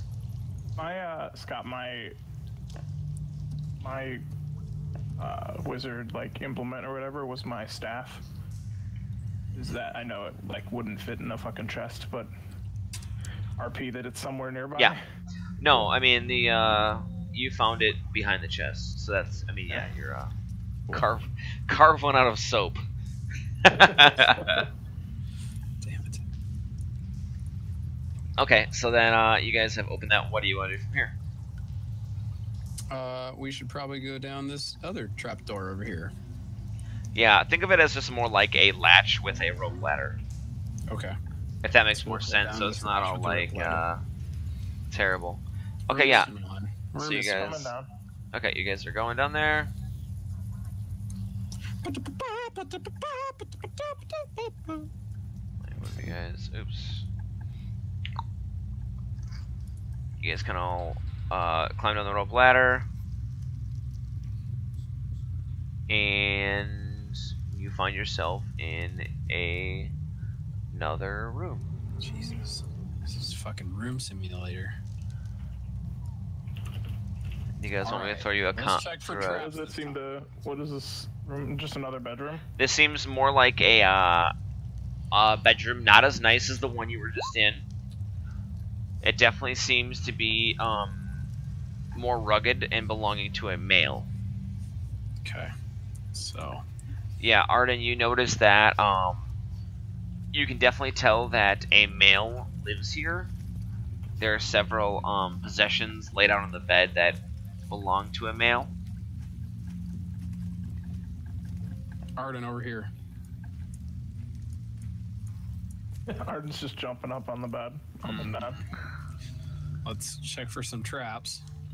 Yes, give me a give me a intelligence or a what do I want to look for here? Sorry? Perception to look Yeah. for traps. Was that perception, Mike, that you made for traps? Yes. Okay, yeah. So you notice on this chest that there is a yeah, there's a theme. You notice that when you put your thieves' tools close to it, that you can kind of notice the same contraption from the chest above, and you're able to really quick jab your thieves' tools in to kind of the contraption, but pull them out just lightning fast, and you see the pinpoint shoot out, and you kind of take it, snap it off. It's the same trap you saw before. So give me now a thieves' tools, please.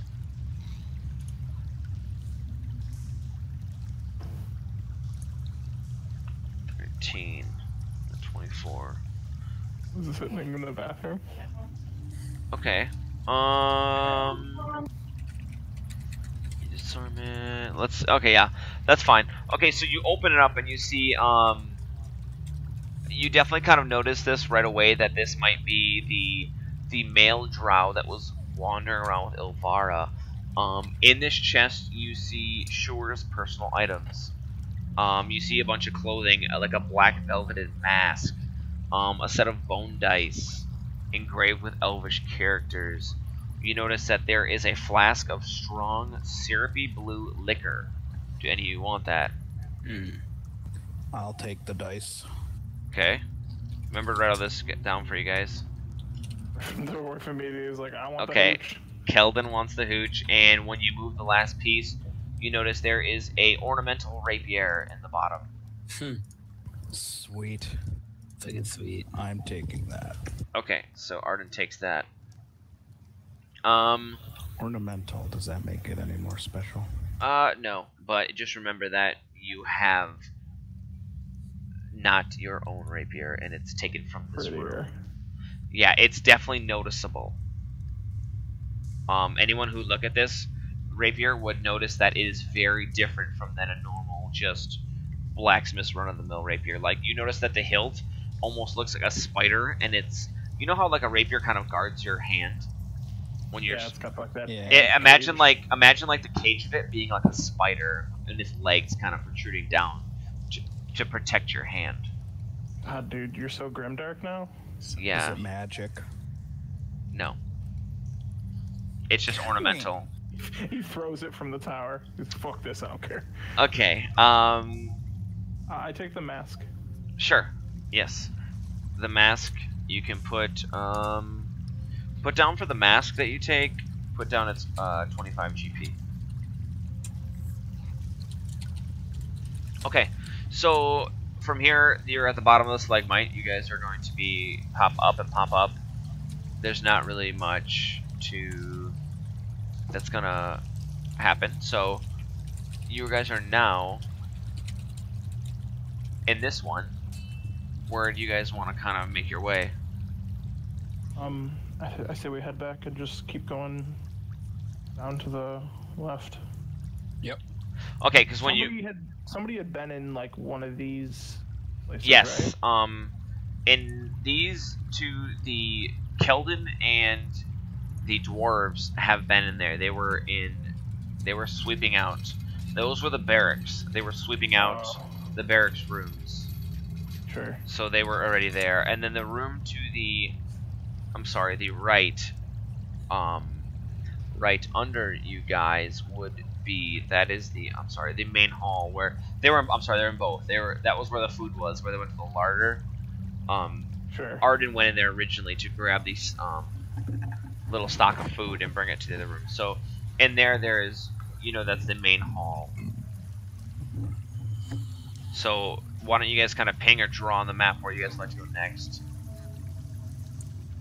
That room? Sure. Yep, that's where I'd like to go. Okay, cool. So you guys are going to then go into that room. Let me make sure this is the right one. Okay.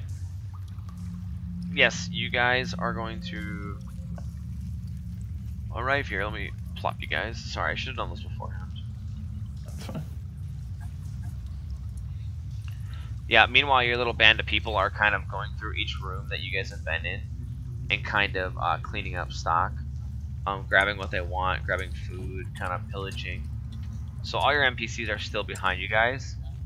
Sure. They're just kind of guarding your back. Like, you can tell that the orc and the Quaggoth have already killed several Quaggoth who've been running around or going crazy. So yeah, you guys kind of enter this room and it looks you really can't tell what it is. You just notice that there's a carpet. I make sure to tell Stool if they need us, like, call out to me. And he says, "Sure thing, buddy." So you guys are able to move around until you see an enemy or something you want to see, or no enemies, or you can stealth, or you can do what you guys want. Arden, go check it out. Roger, Dodger. How stealthy you can be. Passes, you're good to go.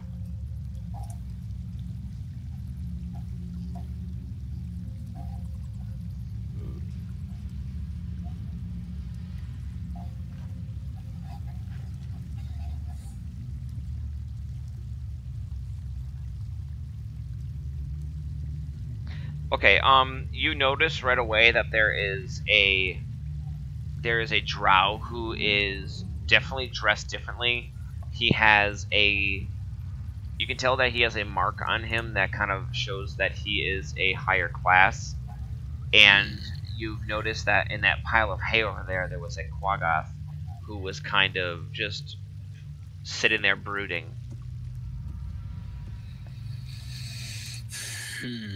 All right, Arden, what do you see?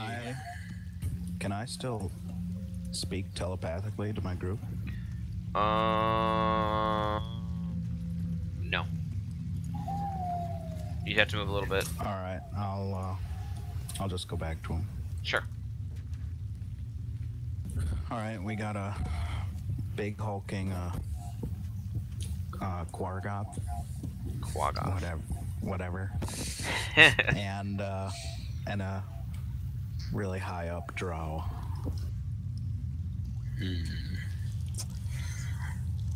Sounds like a challenge. Let's Okay. How are you doing on spells there, Nixon? I mean, I can keep casting this shit all day. But Okay. I got my stuff back, so I can cast some bigger spells. I'm good. Yeah, remember Okay. that you guys, this is the second day you guys have been here, so both of you have received a long rest. Mm-hmm. Okay. So it's not like you guys are hurting for squirtins. No, I'm always Let me, first burden. What do you want to try and take out first? I'm thinking you guys can focus on the drow, and I'll toe-to-toe it with the Quaggoth. All right, I'm gonna try and sneak up behind the drow, and I'll get a quick surprise attack on him, and that'll be your guys' cue to run in. Sure. All right.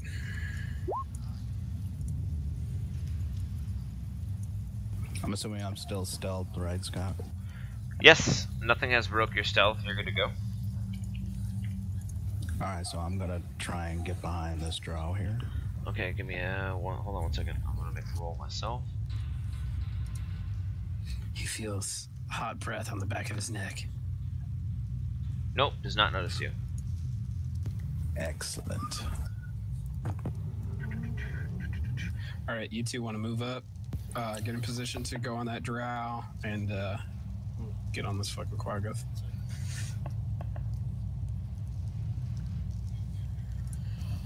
Once I see that my companions are ready, I'm going to rape him.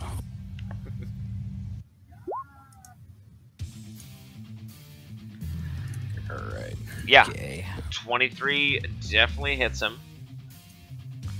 But you do 7 damage. So, and he barely even like, it kind of like pierces under his armor and to the right and kind of like scratches him,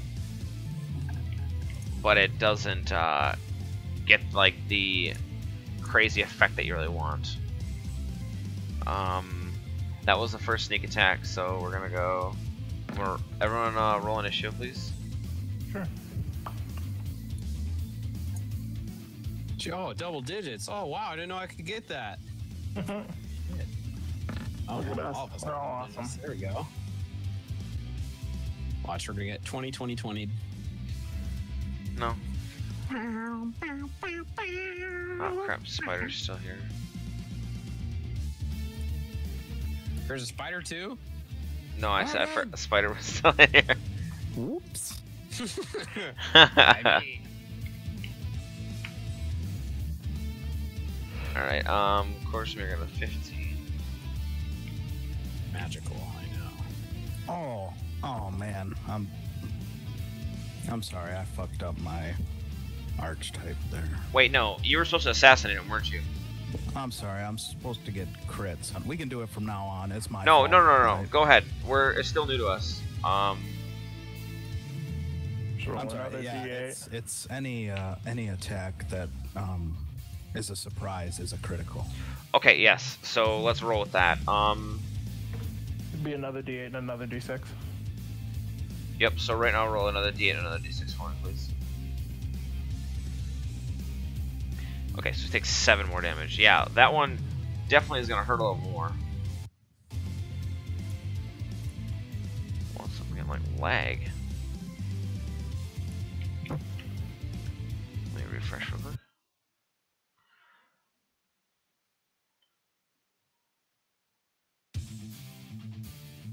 Much better. There we go. Okay, yeah, you definitely gave him a good stab. He kind of like looks back at you and kind of hisses, and the Quaggoth kind of looks at his drow being attacked, and he kind of like makes like a smug gesture and just passes his turn. Arden, your turn.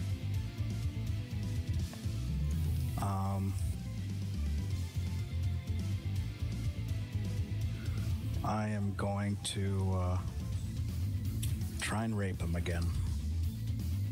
Rape on. And 13. I do have What? advantage because he hasn't taken a turn yet. 15. Elite. That is going to 15 is going to miss. He's able to quickly Bummer. he's quickly dodges, kind of like sucks his stomach in and dodges inward, and kind of looks at you and smiles. Keldon is going to be. Is the drow wearing any sort of armor or wielding any weapons? Yes, the drow is. You can tell that he has studded leather, and he has a shield on, and he's using a long sword. Okay. Sorry, short sword. Focusing. Okay, focusing my glare on his short sword. I'm going to turn it red hot.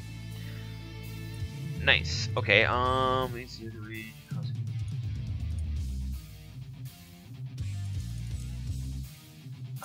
Did it not move the DC? I didn't see the DC. No, you didn't click it.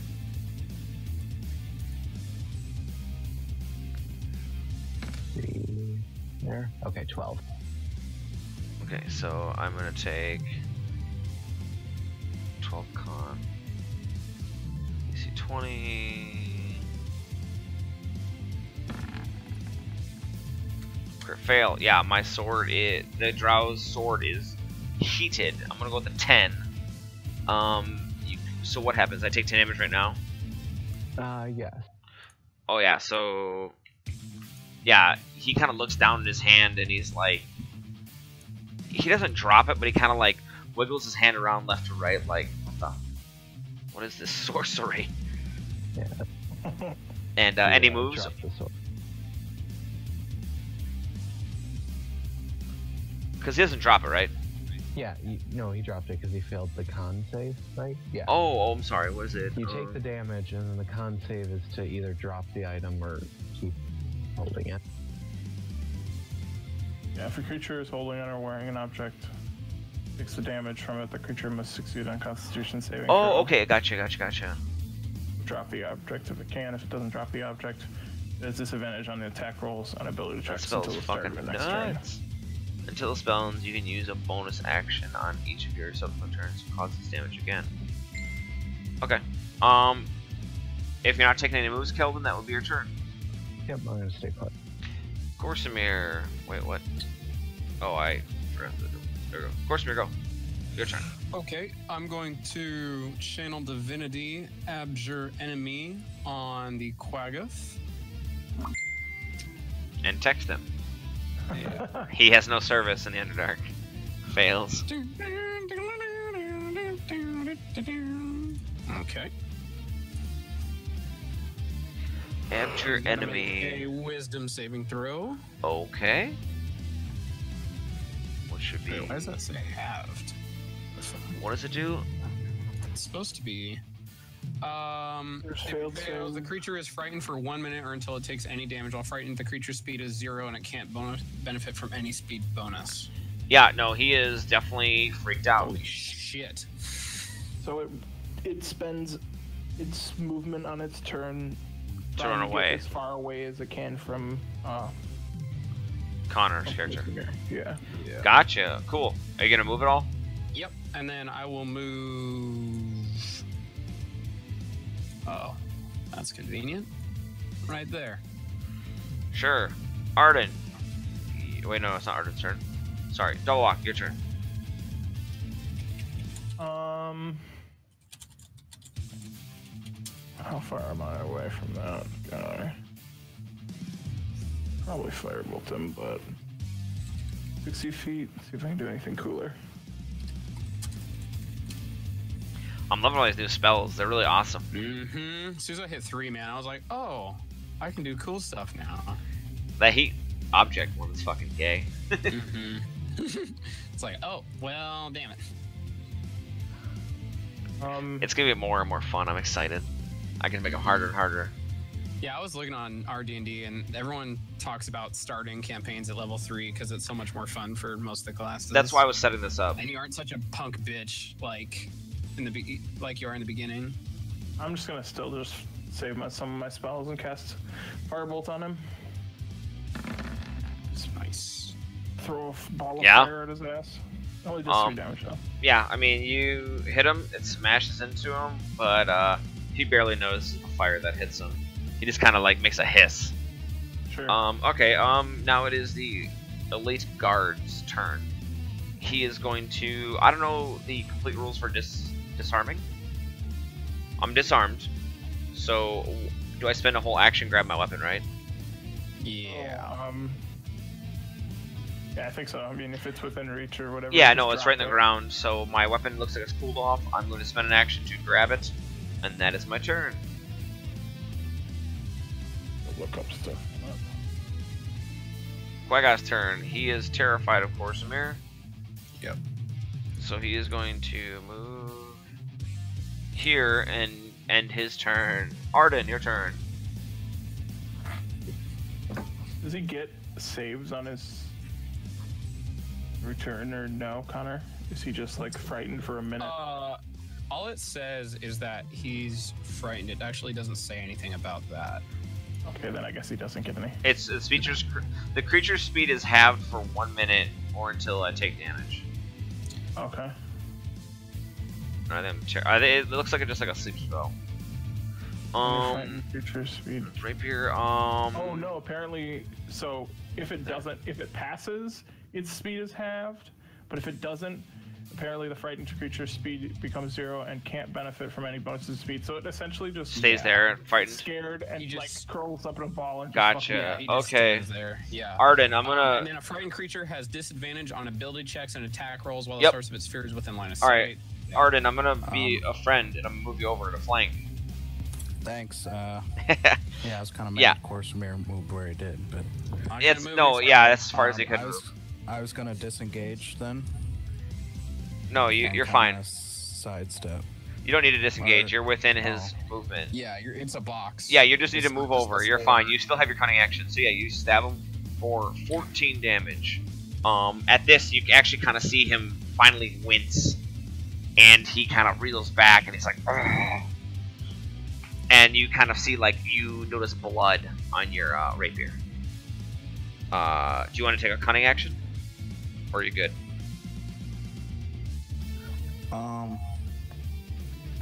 You know what? I'll stay where I'm at. Okay, Keldon, your turn.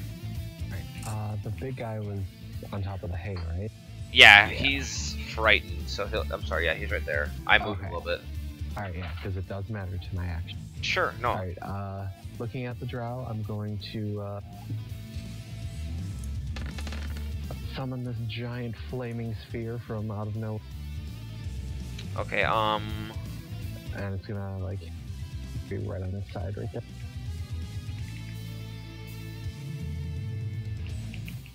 Okay.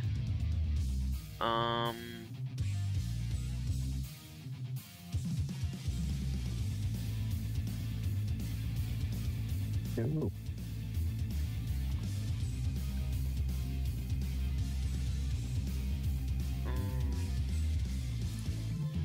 Jesus. Okay. You should be able to. You should be able to move that, right? Sim, if you can move it. Yeah. That's your sphere. Okay. So that's what it's gonna be. Well, does it? Yeah, for now. Where it's gonna be. Okay. Any creature that ends its turn within 5 feet of the sphere must make a dexterity saving throw. Mm-hmm. Okay. So that is Corsair. I don't know this circle. Okay. So that's when I end my turn there. But I think when you first cast there, both people in that sphere range have to make that saving throw. Okay. Okay, so me and Corsair have to make a dexterity saving throw. Oh, fail. No. Thank you. Wait, why did he take Fine. damage? This flaming sphere is next to him. Yeah. 5 feet. Okay. Okay, My so turn. and then he passes, but you can keep moving it as a bonus action. Yes, he takes half damage, the drow, I believe. Yep, I take Yeah, 4. I'll he round up. passed it. And then I'm going to swing my arms and ram it over here into this guy as my bonus action. Sure. Yeah. He didn't end his turn yet, but the hay is on. You can see it starts smoldering and starting on fire. Of course, you make And your then turn. he also has to make the same save as well. Well, he didn't end his turn there. Oh, okay, gotcha. Yeah, it was just for that summon. Yeah. Okay. When it like imagine like the sphere kind of erupting there and blowing up right there. But yeah, if the Quaggoth ends his turn there, which he's going to, he has to make the same So throw. frightened. Yeah, That means you're gonna wake him up. the beast. It means you will cancel the frighten. But that's after the end of his turn, so it's not that bad. Yeah. I love spilling some elf blood. All I right. roll with my great sword, and I have advantage. Mm-hmm.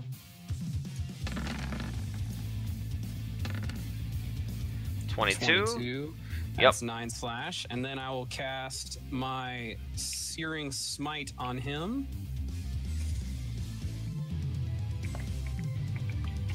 Let me fucking find it. There we go. How many things can you do in one fucking round? A lot. Bonus action, baby. Yep. All right. And so now he's got to make a con save. All right, my con is I got a +0, which is good. At least it's not negative. Fail. All right, so he takes another 1d6 fire or 1d6 fire. Yeah, you damage. should put that in the Searing Smite. Make sure you click the damage thing. Oof. I take a 1. He is smited. And then every turn he has to do that. Sure. A con save. Make sure you guys are keeping track of your spell slots because you guys are full on craziness. That's my first spell slot, nigga. No, I know. I'm just as a disclaimer. Oh, Okay. Where should I wonder where I should put that. Okay, damage dice. Never mind. Double lock. Your turn.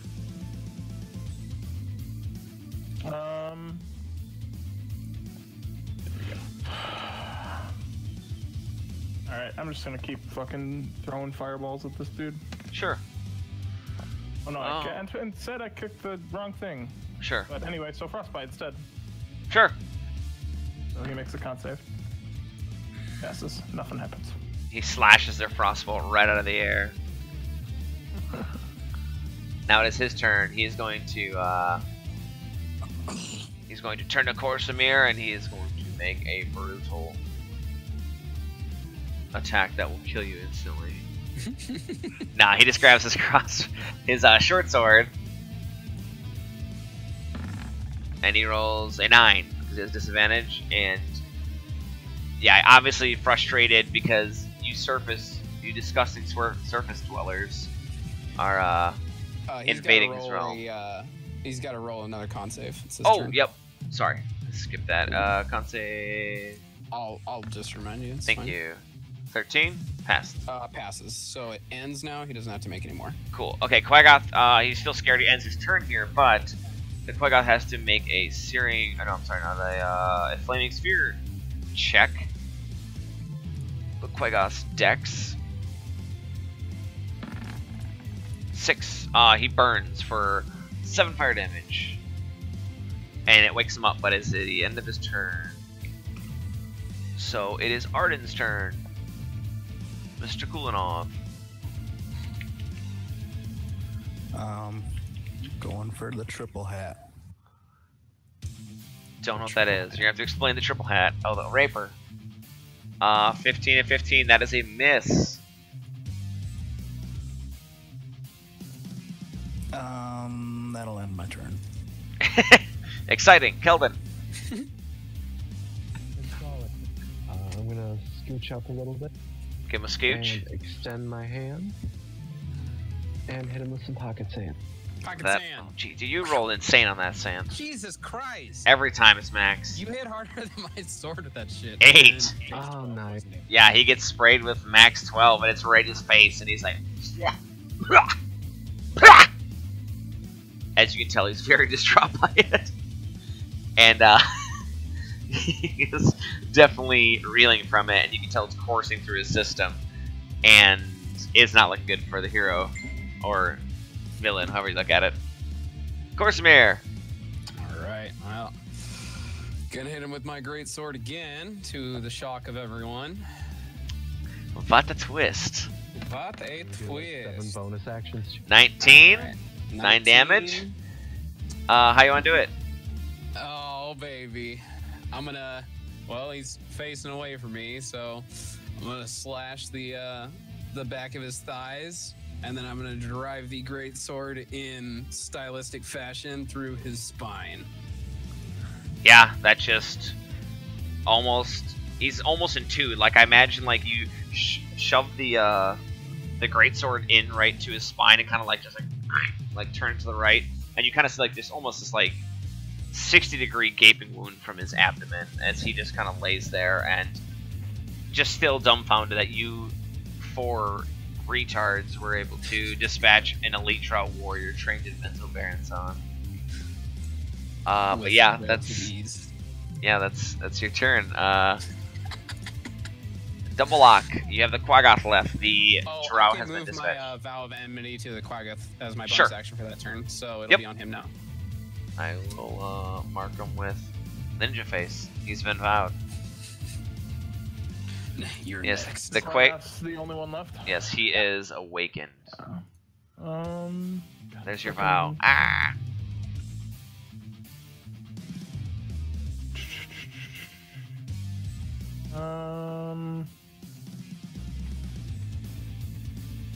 Wanted to. Yeah, I guess that'll work. I guess. I turn to the Quaggoth and you see me kind of like mutter an incantation for a second, and I say to him, "I think you should help us escape." I cast suggestion on him. So he has to make a wisdom save. I forgot to put it in there. Oh, So, what? let me put it in the thing so I can show you what it is. Wisdom. Wizard.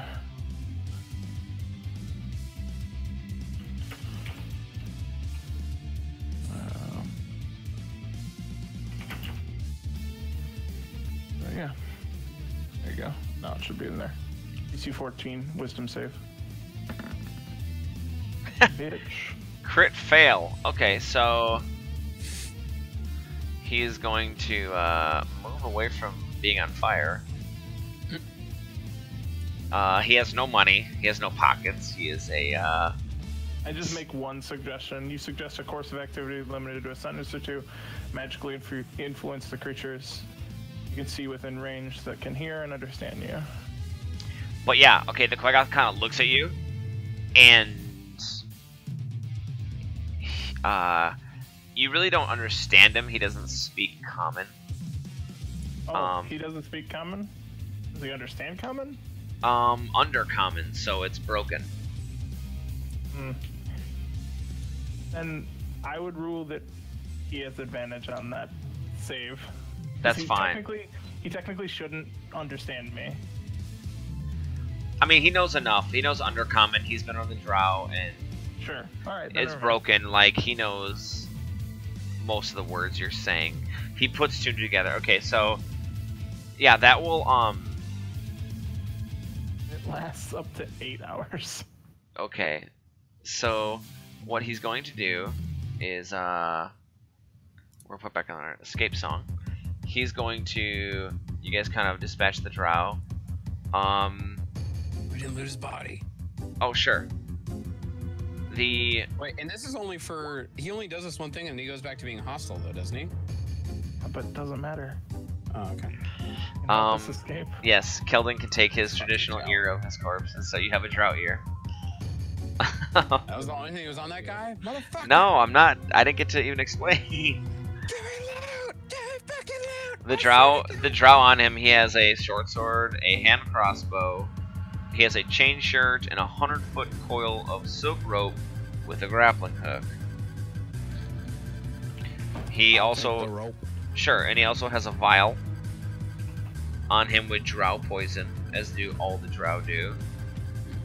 And you notice in his pocket, he is carrying on him. Where is it? Mike is farting. I can see him. No, I was yawning, but Who not yawns with doing their it. mouth closed? You fucking weirdo. I was like yawning without trying to make a lot of noise. He has a pipe that blows bubbles. If any of you It's want all that. Arden, or Keldon, actually. I will take the rope, the pipe, and the vial, please. All right, put that in your inventory. A pipe that blows bubbles, a vial of drow poison that is enough to poison 10 darts, and then a 100-foot rope. Okay, so the Quaggoth is, oh yeah, and then Keldon, you can put a drow ear in there. Yeah, so the Quaggoth is gonna kind of come up to you, and he's going to say, "Lift, outside, lower, go." Sure. I start heading that way, I guess. Quick. Does anyone have to? I know, Roy, you kind of talked earlier about how you might have to go right at 11. I know it's 11:20. Is anyone like itching to leave right now? I don't want to keep just going and then. No. I mean, we can do one more scene. Is that okay?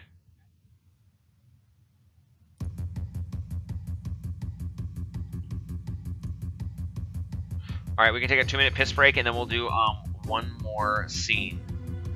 And then that's that. And then we'll because that's honestly this next part will be a good kind of point that leaves off. So everyone kind of take a quick AFK. I'll set up the next scene. Then I'll kind of explain where you guys are. Zombie free day. Yep, detours and delays.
I will escape this drow prison.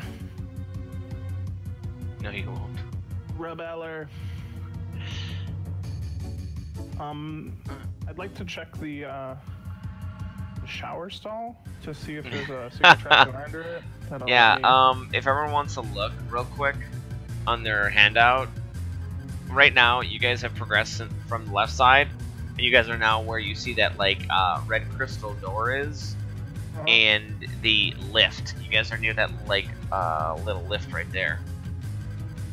Okay.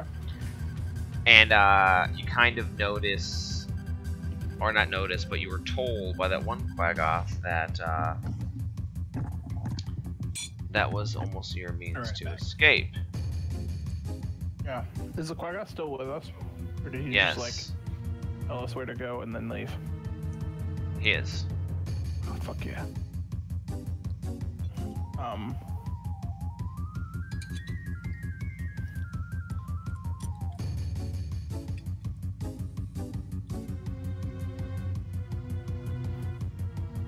Cena accidentally says you can't see me to a blind kid. God damn it. My hero. Do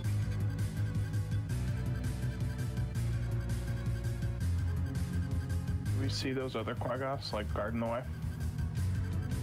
You see a torch, right? Yeah. Yep. Alright. Just checking that that was something I was supposed to be seeing. Yep, there's a torch on the, almost like the pillar, or where the lift kind of goes down, so that stuff at the bottom can see it.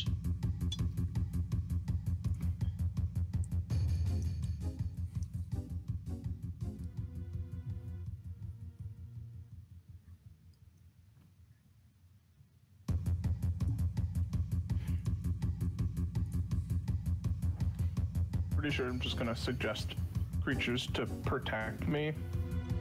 I'm just gonna start making that my suggestion. Okay, so Bodyguards.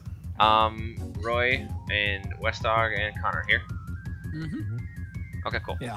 Okay, so you notice that Quaggoth kind of is like lurching out, and he's kind of just like left to right. Goes up to the lift. You guys can't see him anymore, can you? You wanna kind of follow behind him? Kind of. Yeah. Kind of see where he is. Okay. Yeah. It should be dim, right? Yeah.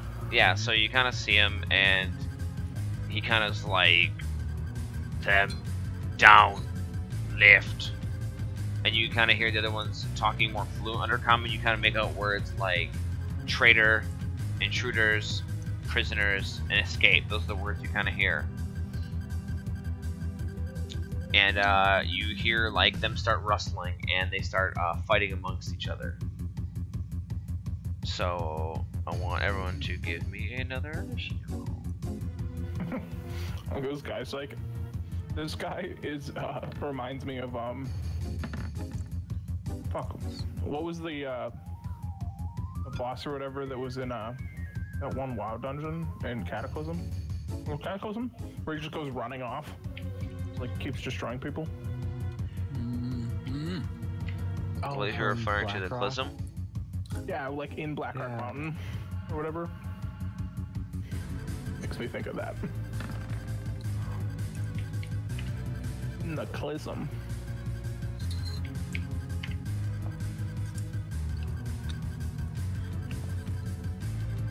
Where's mine? We're missing double lock.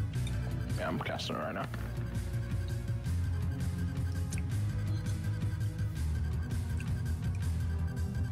Alright, this Quaggoth. He's going to attack the rebelling Quaggoth. You're double talking. I know, sorry, I was moving it. Yeah, so let's say, remember That's his name. the heart one is the good one, so he's going to attack that Quaggoth, and you don't want... I would say you really don't want him to die. Yeah. You might need him. Okay, so he's going to attack his Broski. That was it. Raz smash. Yeah, brush, smash. Love that place. It was cool.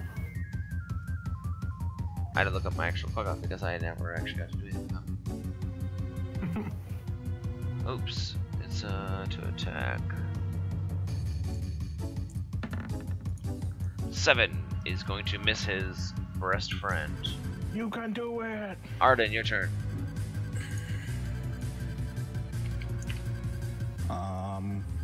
Can I hide? Yes. Yep, you're far enough back. It's very dark.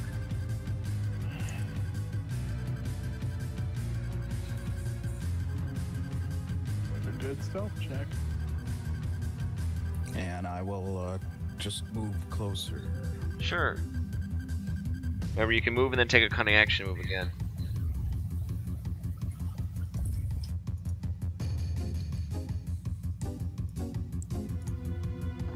That's where I end up. Gotcha. Keldon, your turn. Oh, hang on, I gotta rethink something now. Of course.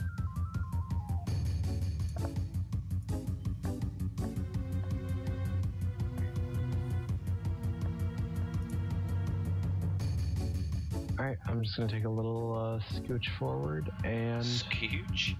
raise my scimitar and whip him in the face.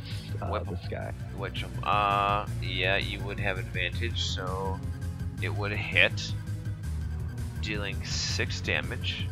Yep. And he's just pulled whip 10 it feet. out. Not pulling him? No, not pulling him. You sure? Yes. Okay. I Then- don't want to screw over Artie, even though he's fine doing that to me. Okay. A little angsty. Next turn. Of course, Mirror. But in the future, if you pulled him away, it would provoke an opportunity attack. I don't think it would. It wouldn't? I think Okay. any forced movement does not provoke it. Like pulling or pushing doesn't provoke opportunity attacks. It needs to be something of their own will. That's not fun. Of course, Mirror turn. Not as fun, but there are spells that make them like run away, and that Yeah. would be. Run away, little girl. Run away. My bard has one that he just pretty much just runs in terror, and I've been waiting to use it for like 3 opportunity attacks, but we're never all surrounding the same target. I just burn everything. I'm sorry. Like, Channel Divinity doesn't say anything about using. You can only use a it once spell for long rest. Okay, that's what I thought. It's just the long rest. Okay, then I'm gonna use Hunter's Mark and put it on. Once per short and or long rest, but you haven't taken either of those, so. Yeah. Actually, Does anybody else Yeah. see like the I'll bubble put Hunter's Mark on this. The what? one. in Connor's box? Does it show like a little bubble where when he's talking? Yeah, in the top right. It's weird. Yeah. Oh yeah, that's for when my mic is live. Yeah, so I'll put Hunter's Mark on this doucher. Sure. That gives you advantage, right? No, it means that's extra damage. 1d6 extra. Okay. That's my turn. Gotcha. This Quaggoth. He is going to move forward, and he's going to attack the Quaggoth on the right. So he's gonna roll a 1d. A 3. He's gonna completely miss and fail, and that's his turn. The other Quaggoth is going to attack the Usurper. 14. That hits, Okay. and he is going No, to Quaggoth do. friend. He's going to do a multi-attack. The first attack's going to be 1d6 plus 3. Does 7 to him. He's going to roll for the second attack. 10 You guys are misses. just like clawing at each other, right? Yeah, they're these 3 beasts. You see them fighting, and one's in the middle that you kind of not charmed, but you know, gave the suggestion to help him Yeah. escape. So he's like defending himself for his life. And now it's your turn. Sure. Let's see. What can I do that doesn't have concentration? Because I am not giving up this guy for a bit.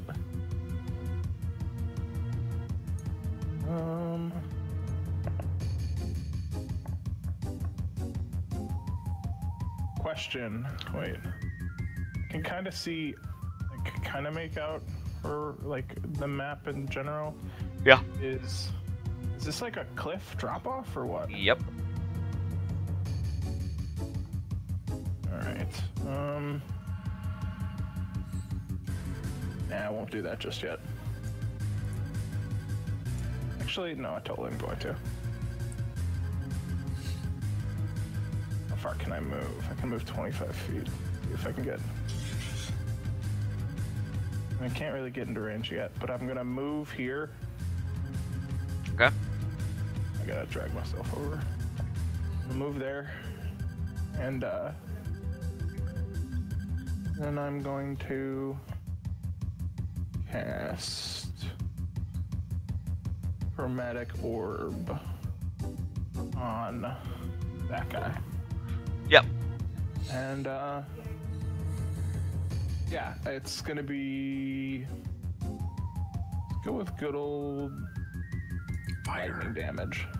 Lightning. Yep. Yeah. It's the most Sithy of the chromatic orbs. All right. I can It definitely. is. I can imagine this big Sithy orb coming at him. Alright, here comes my Sith orb. Oh shit. Oh geez, yeah, 25 blasts him. Yeah, this orb hits into him hard. 22 damage. Holy shit, man. Dude, chromatic orb does a lot. Calm it the fuck down. One of these days. It's that's never gonna- done that much. It does 3d8, so.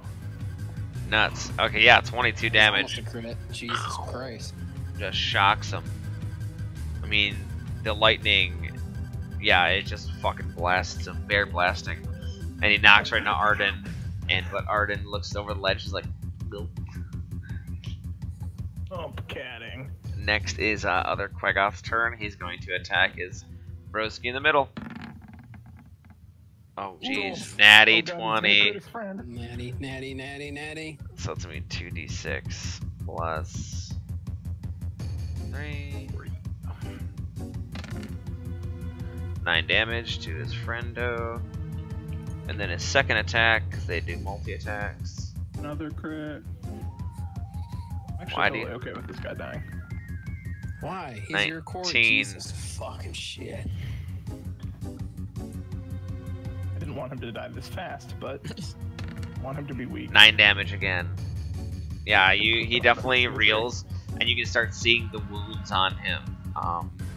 Arden, your turn. So if he doesn't know I'm behind him, does that mean he's surprised when I attack? You tried to attack him, you missed, right? No, he never attacked last turn. He just moved over there. Oh, that's right, yeah. So you're still stealth. My bad, I forgot. Alrighty. It would still be surprised, yes. Yeah, I mean, with those things, just please clarify or try to like just remind me, because I'm trying to balance a lot of things, and most times you guys are right because you're focusing your character. I'm trying to like look at every angle. So yeah, no, you're completely stealth.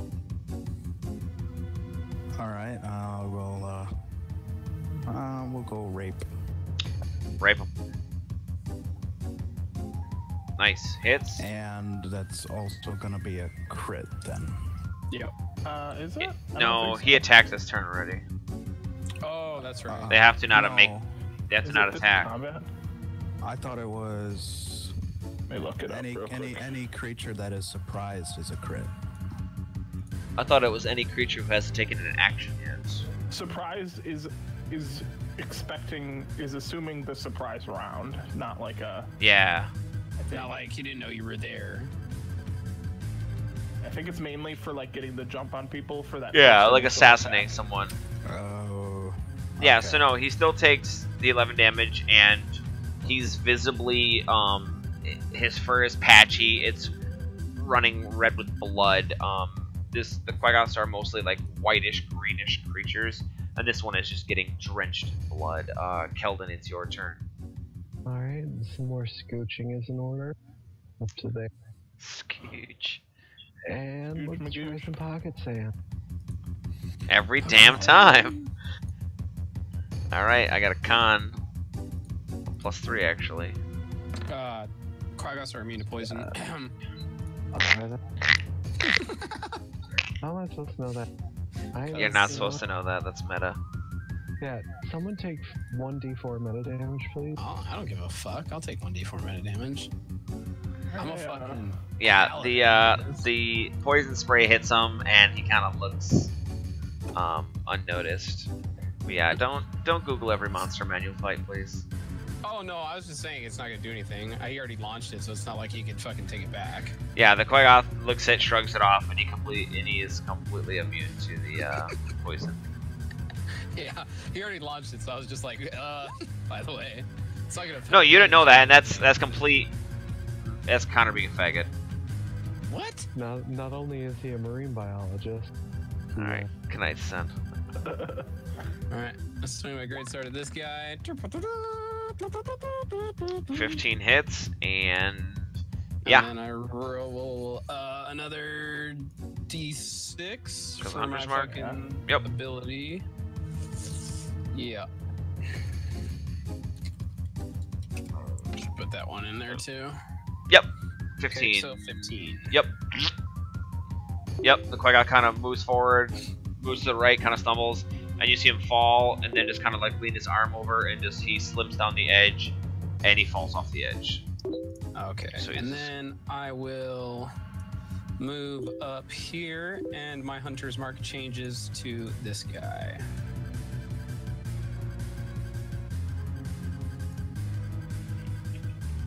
Why is Mike fucking shaking his head like a fucking douche? Yep, that's where you move, and it is now Quaggoth Bro's turn. Quagbro is going to attack his friend, and he's going to hit. And he's going to get his own multi-attack, his first attack for 5 damage against him. And now he's going to attack again. And completely whiff. Qui-Gon. And Qui-Goth Jinn is going to then be attacked by Zabrowski. A miss. Takes a hit. That was the multi-attack. Yeah. And he's gonna take 7. Oh yeah, Qui-Goth Jinn now he's hurt. He's definitely very hurt. Definitely very hurt. Double lock, it's your turn. Seeing my new friend Qui-Gon Jinn. I throw another chromatic orb at the second guy. Roll it at him. 17? 17 hits. 6 and 11. 11 poison. Lightning damage. Lightning damage, not poison damage. Yeah, I know. The orb flies towards him, blasts him, and just you see him kind of like reel a little bit back a little bit, and kind of look back down after his left shoulder and see the ledge, and kind of bunker down a little bit. And we're gonna end the turn and start with Arden. Arden's gonna quick sprint behind him. Yep. I'll give you flanking for that because he's a big creature. Well, and this creature hasn't taken a turn yet this turn, right? He's So taking he no, would get it's that taken a bonus. turn forever for like the start of combat, Oh, and they have I thought been. it was just for the round. Oh, No, okay, the never mind. Qui-Goths have been battling each other. And I will switch it up and dagger him. Nice. Oh, good shit. decision.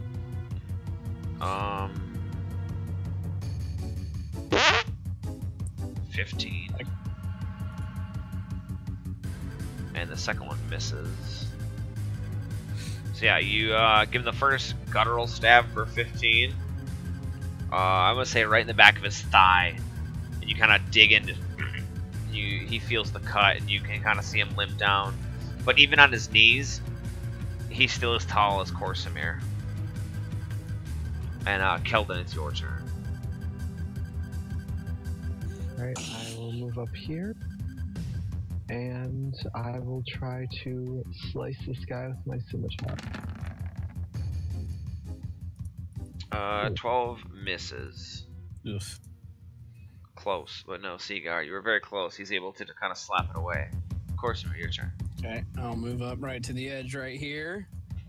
And you fall off. See ya, you did. And with my great sword.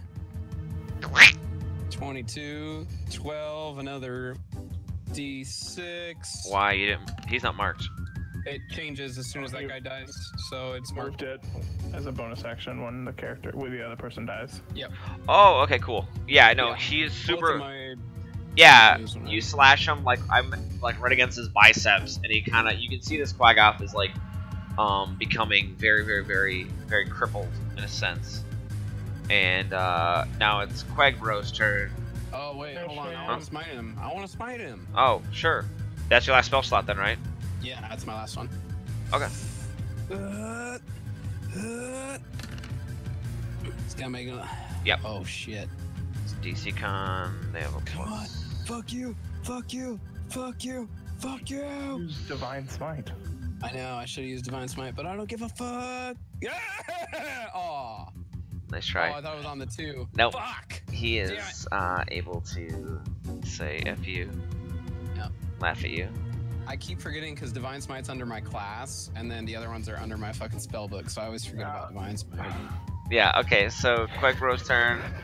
He's going to just take the dodge action. Pass his turn. And then this one is going he's wild right now. And he's going to attack Qui-Gon Jinn. Wow now. Wow now. He misses for disadvantage for the first one. Oof. Oh god. Miss again. Miss, yep. Double Ox turn. Qui-Gon! Lightning damage. Chromatic Orbit him again. Yeah. Yeah, this blasts him right in the chest. And he just kind of stumbles once, stumbles twice, and he falls over the ledge.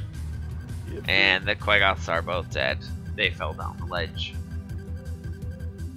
And you kind of look at Qui-Gon Jinn, and he kind of goes over to this lever, and you see him kind of just like, and he keeps pulling it, and you see him grab that torch that's up there, and he kind of waves it this really weird kind of pattern.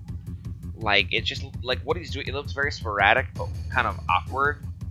But then you kind of notice, you hear like this, like a chain kind of going, and you see the lift kind of pull up, and it opens up, and the NPCs kind of they finally get back, and you see the orc has 2 drow on his shoulders, 2 dead drow that he's been carrying with him, and you see Stool kind of like hopping along, and everyone made it, and you see they're all pretty bloodied. Even Stool has some blood on his feet. No, Stool. Well, from stomping on some drow, and they make it, and yeah, the elevator door. Well, it's more like a big, like almost like a big rickety wooden lift, and it kind of opens, and it's pretty huge because it's meant to like transport supplies, Quaggoth, anything.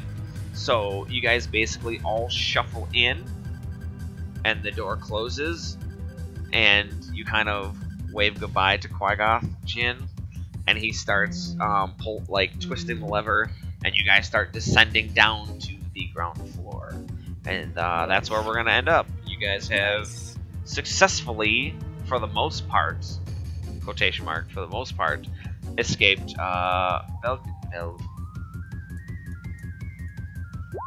We knew that the other. So, can you show us the overmap or whatever again? Yeah, sure.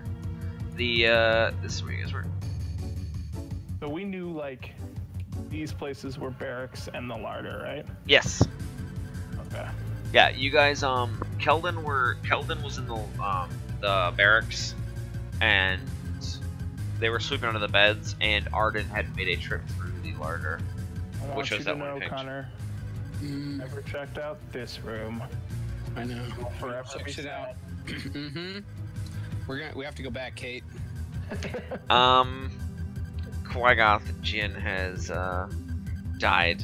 He used his last bit of strength after being destroyed. No, yeah, I mean, you guys definitely go back at a certain point, but for right now, you kind of start descending and you really can't see anything. It's just straight dark. So you guys are kind of all looking out the rickety shimshaw, whatever you want to call it, this lift. In the Underdark, and we are descending to escape? Yep. God damn it, that's an awful fucking idea. Well, it doesn't go up, so I mean, let's make it go up. let's just make it I'll float. fight every Quaggoth in here, I promise. You gotta remember, this place was shrouded by the spider webs and stuff, so it's very even hard to see from the ground floor. There's that lift, and remember, there was something on the bottom that cranked the lift up, so it's not over yet. But yeah, we're gonna end that session, and yeah, every Wednesday. I'm gonna upload these as well. But yeah, no, that was good. You guys, there were certainly some things I didn't expect, and certainly some things that I did expect.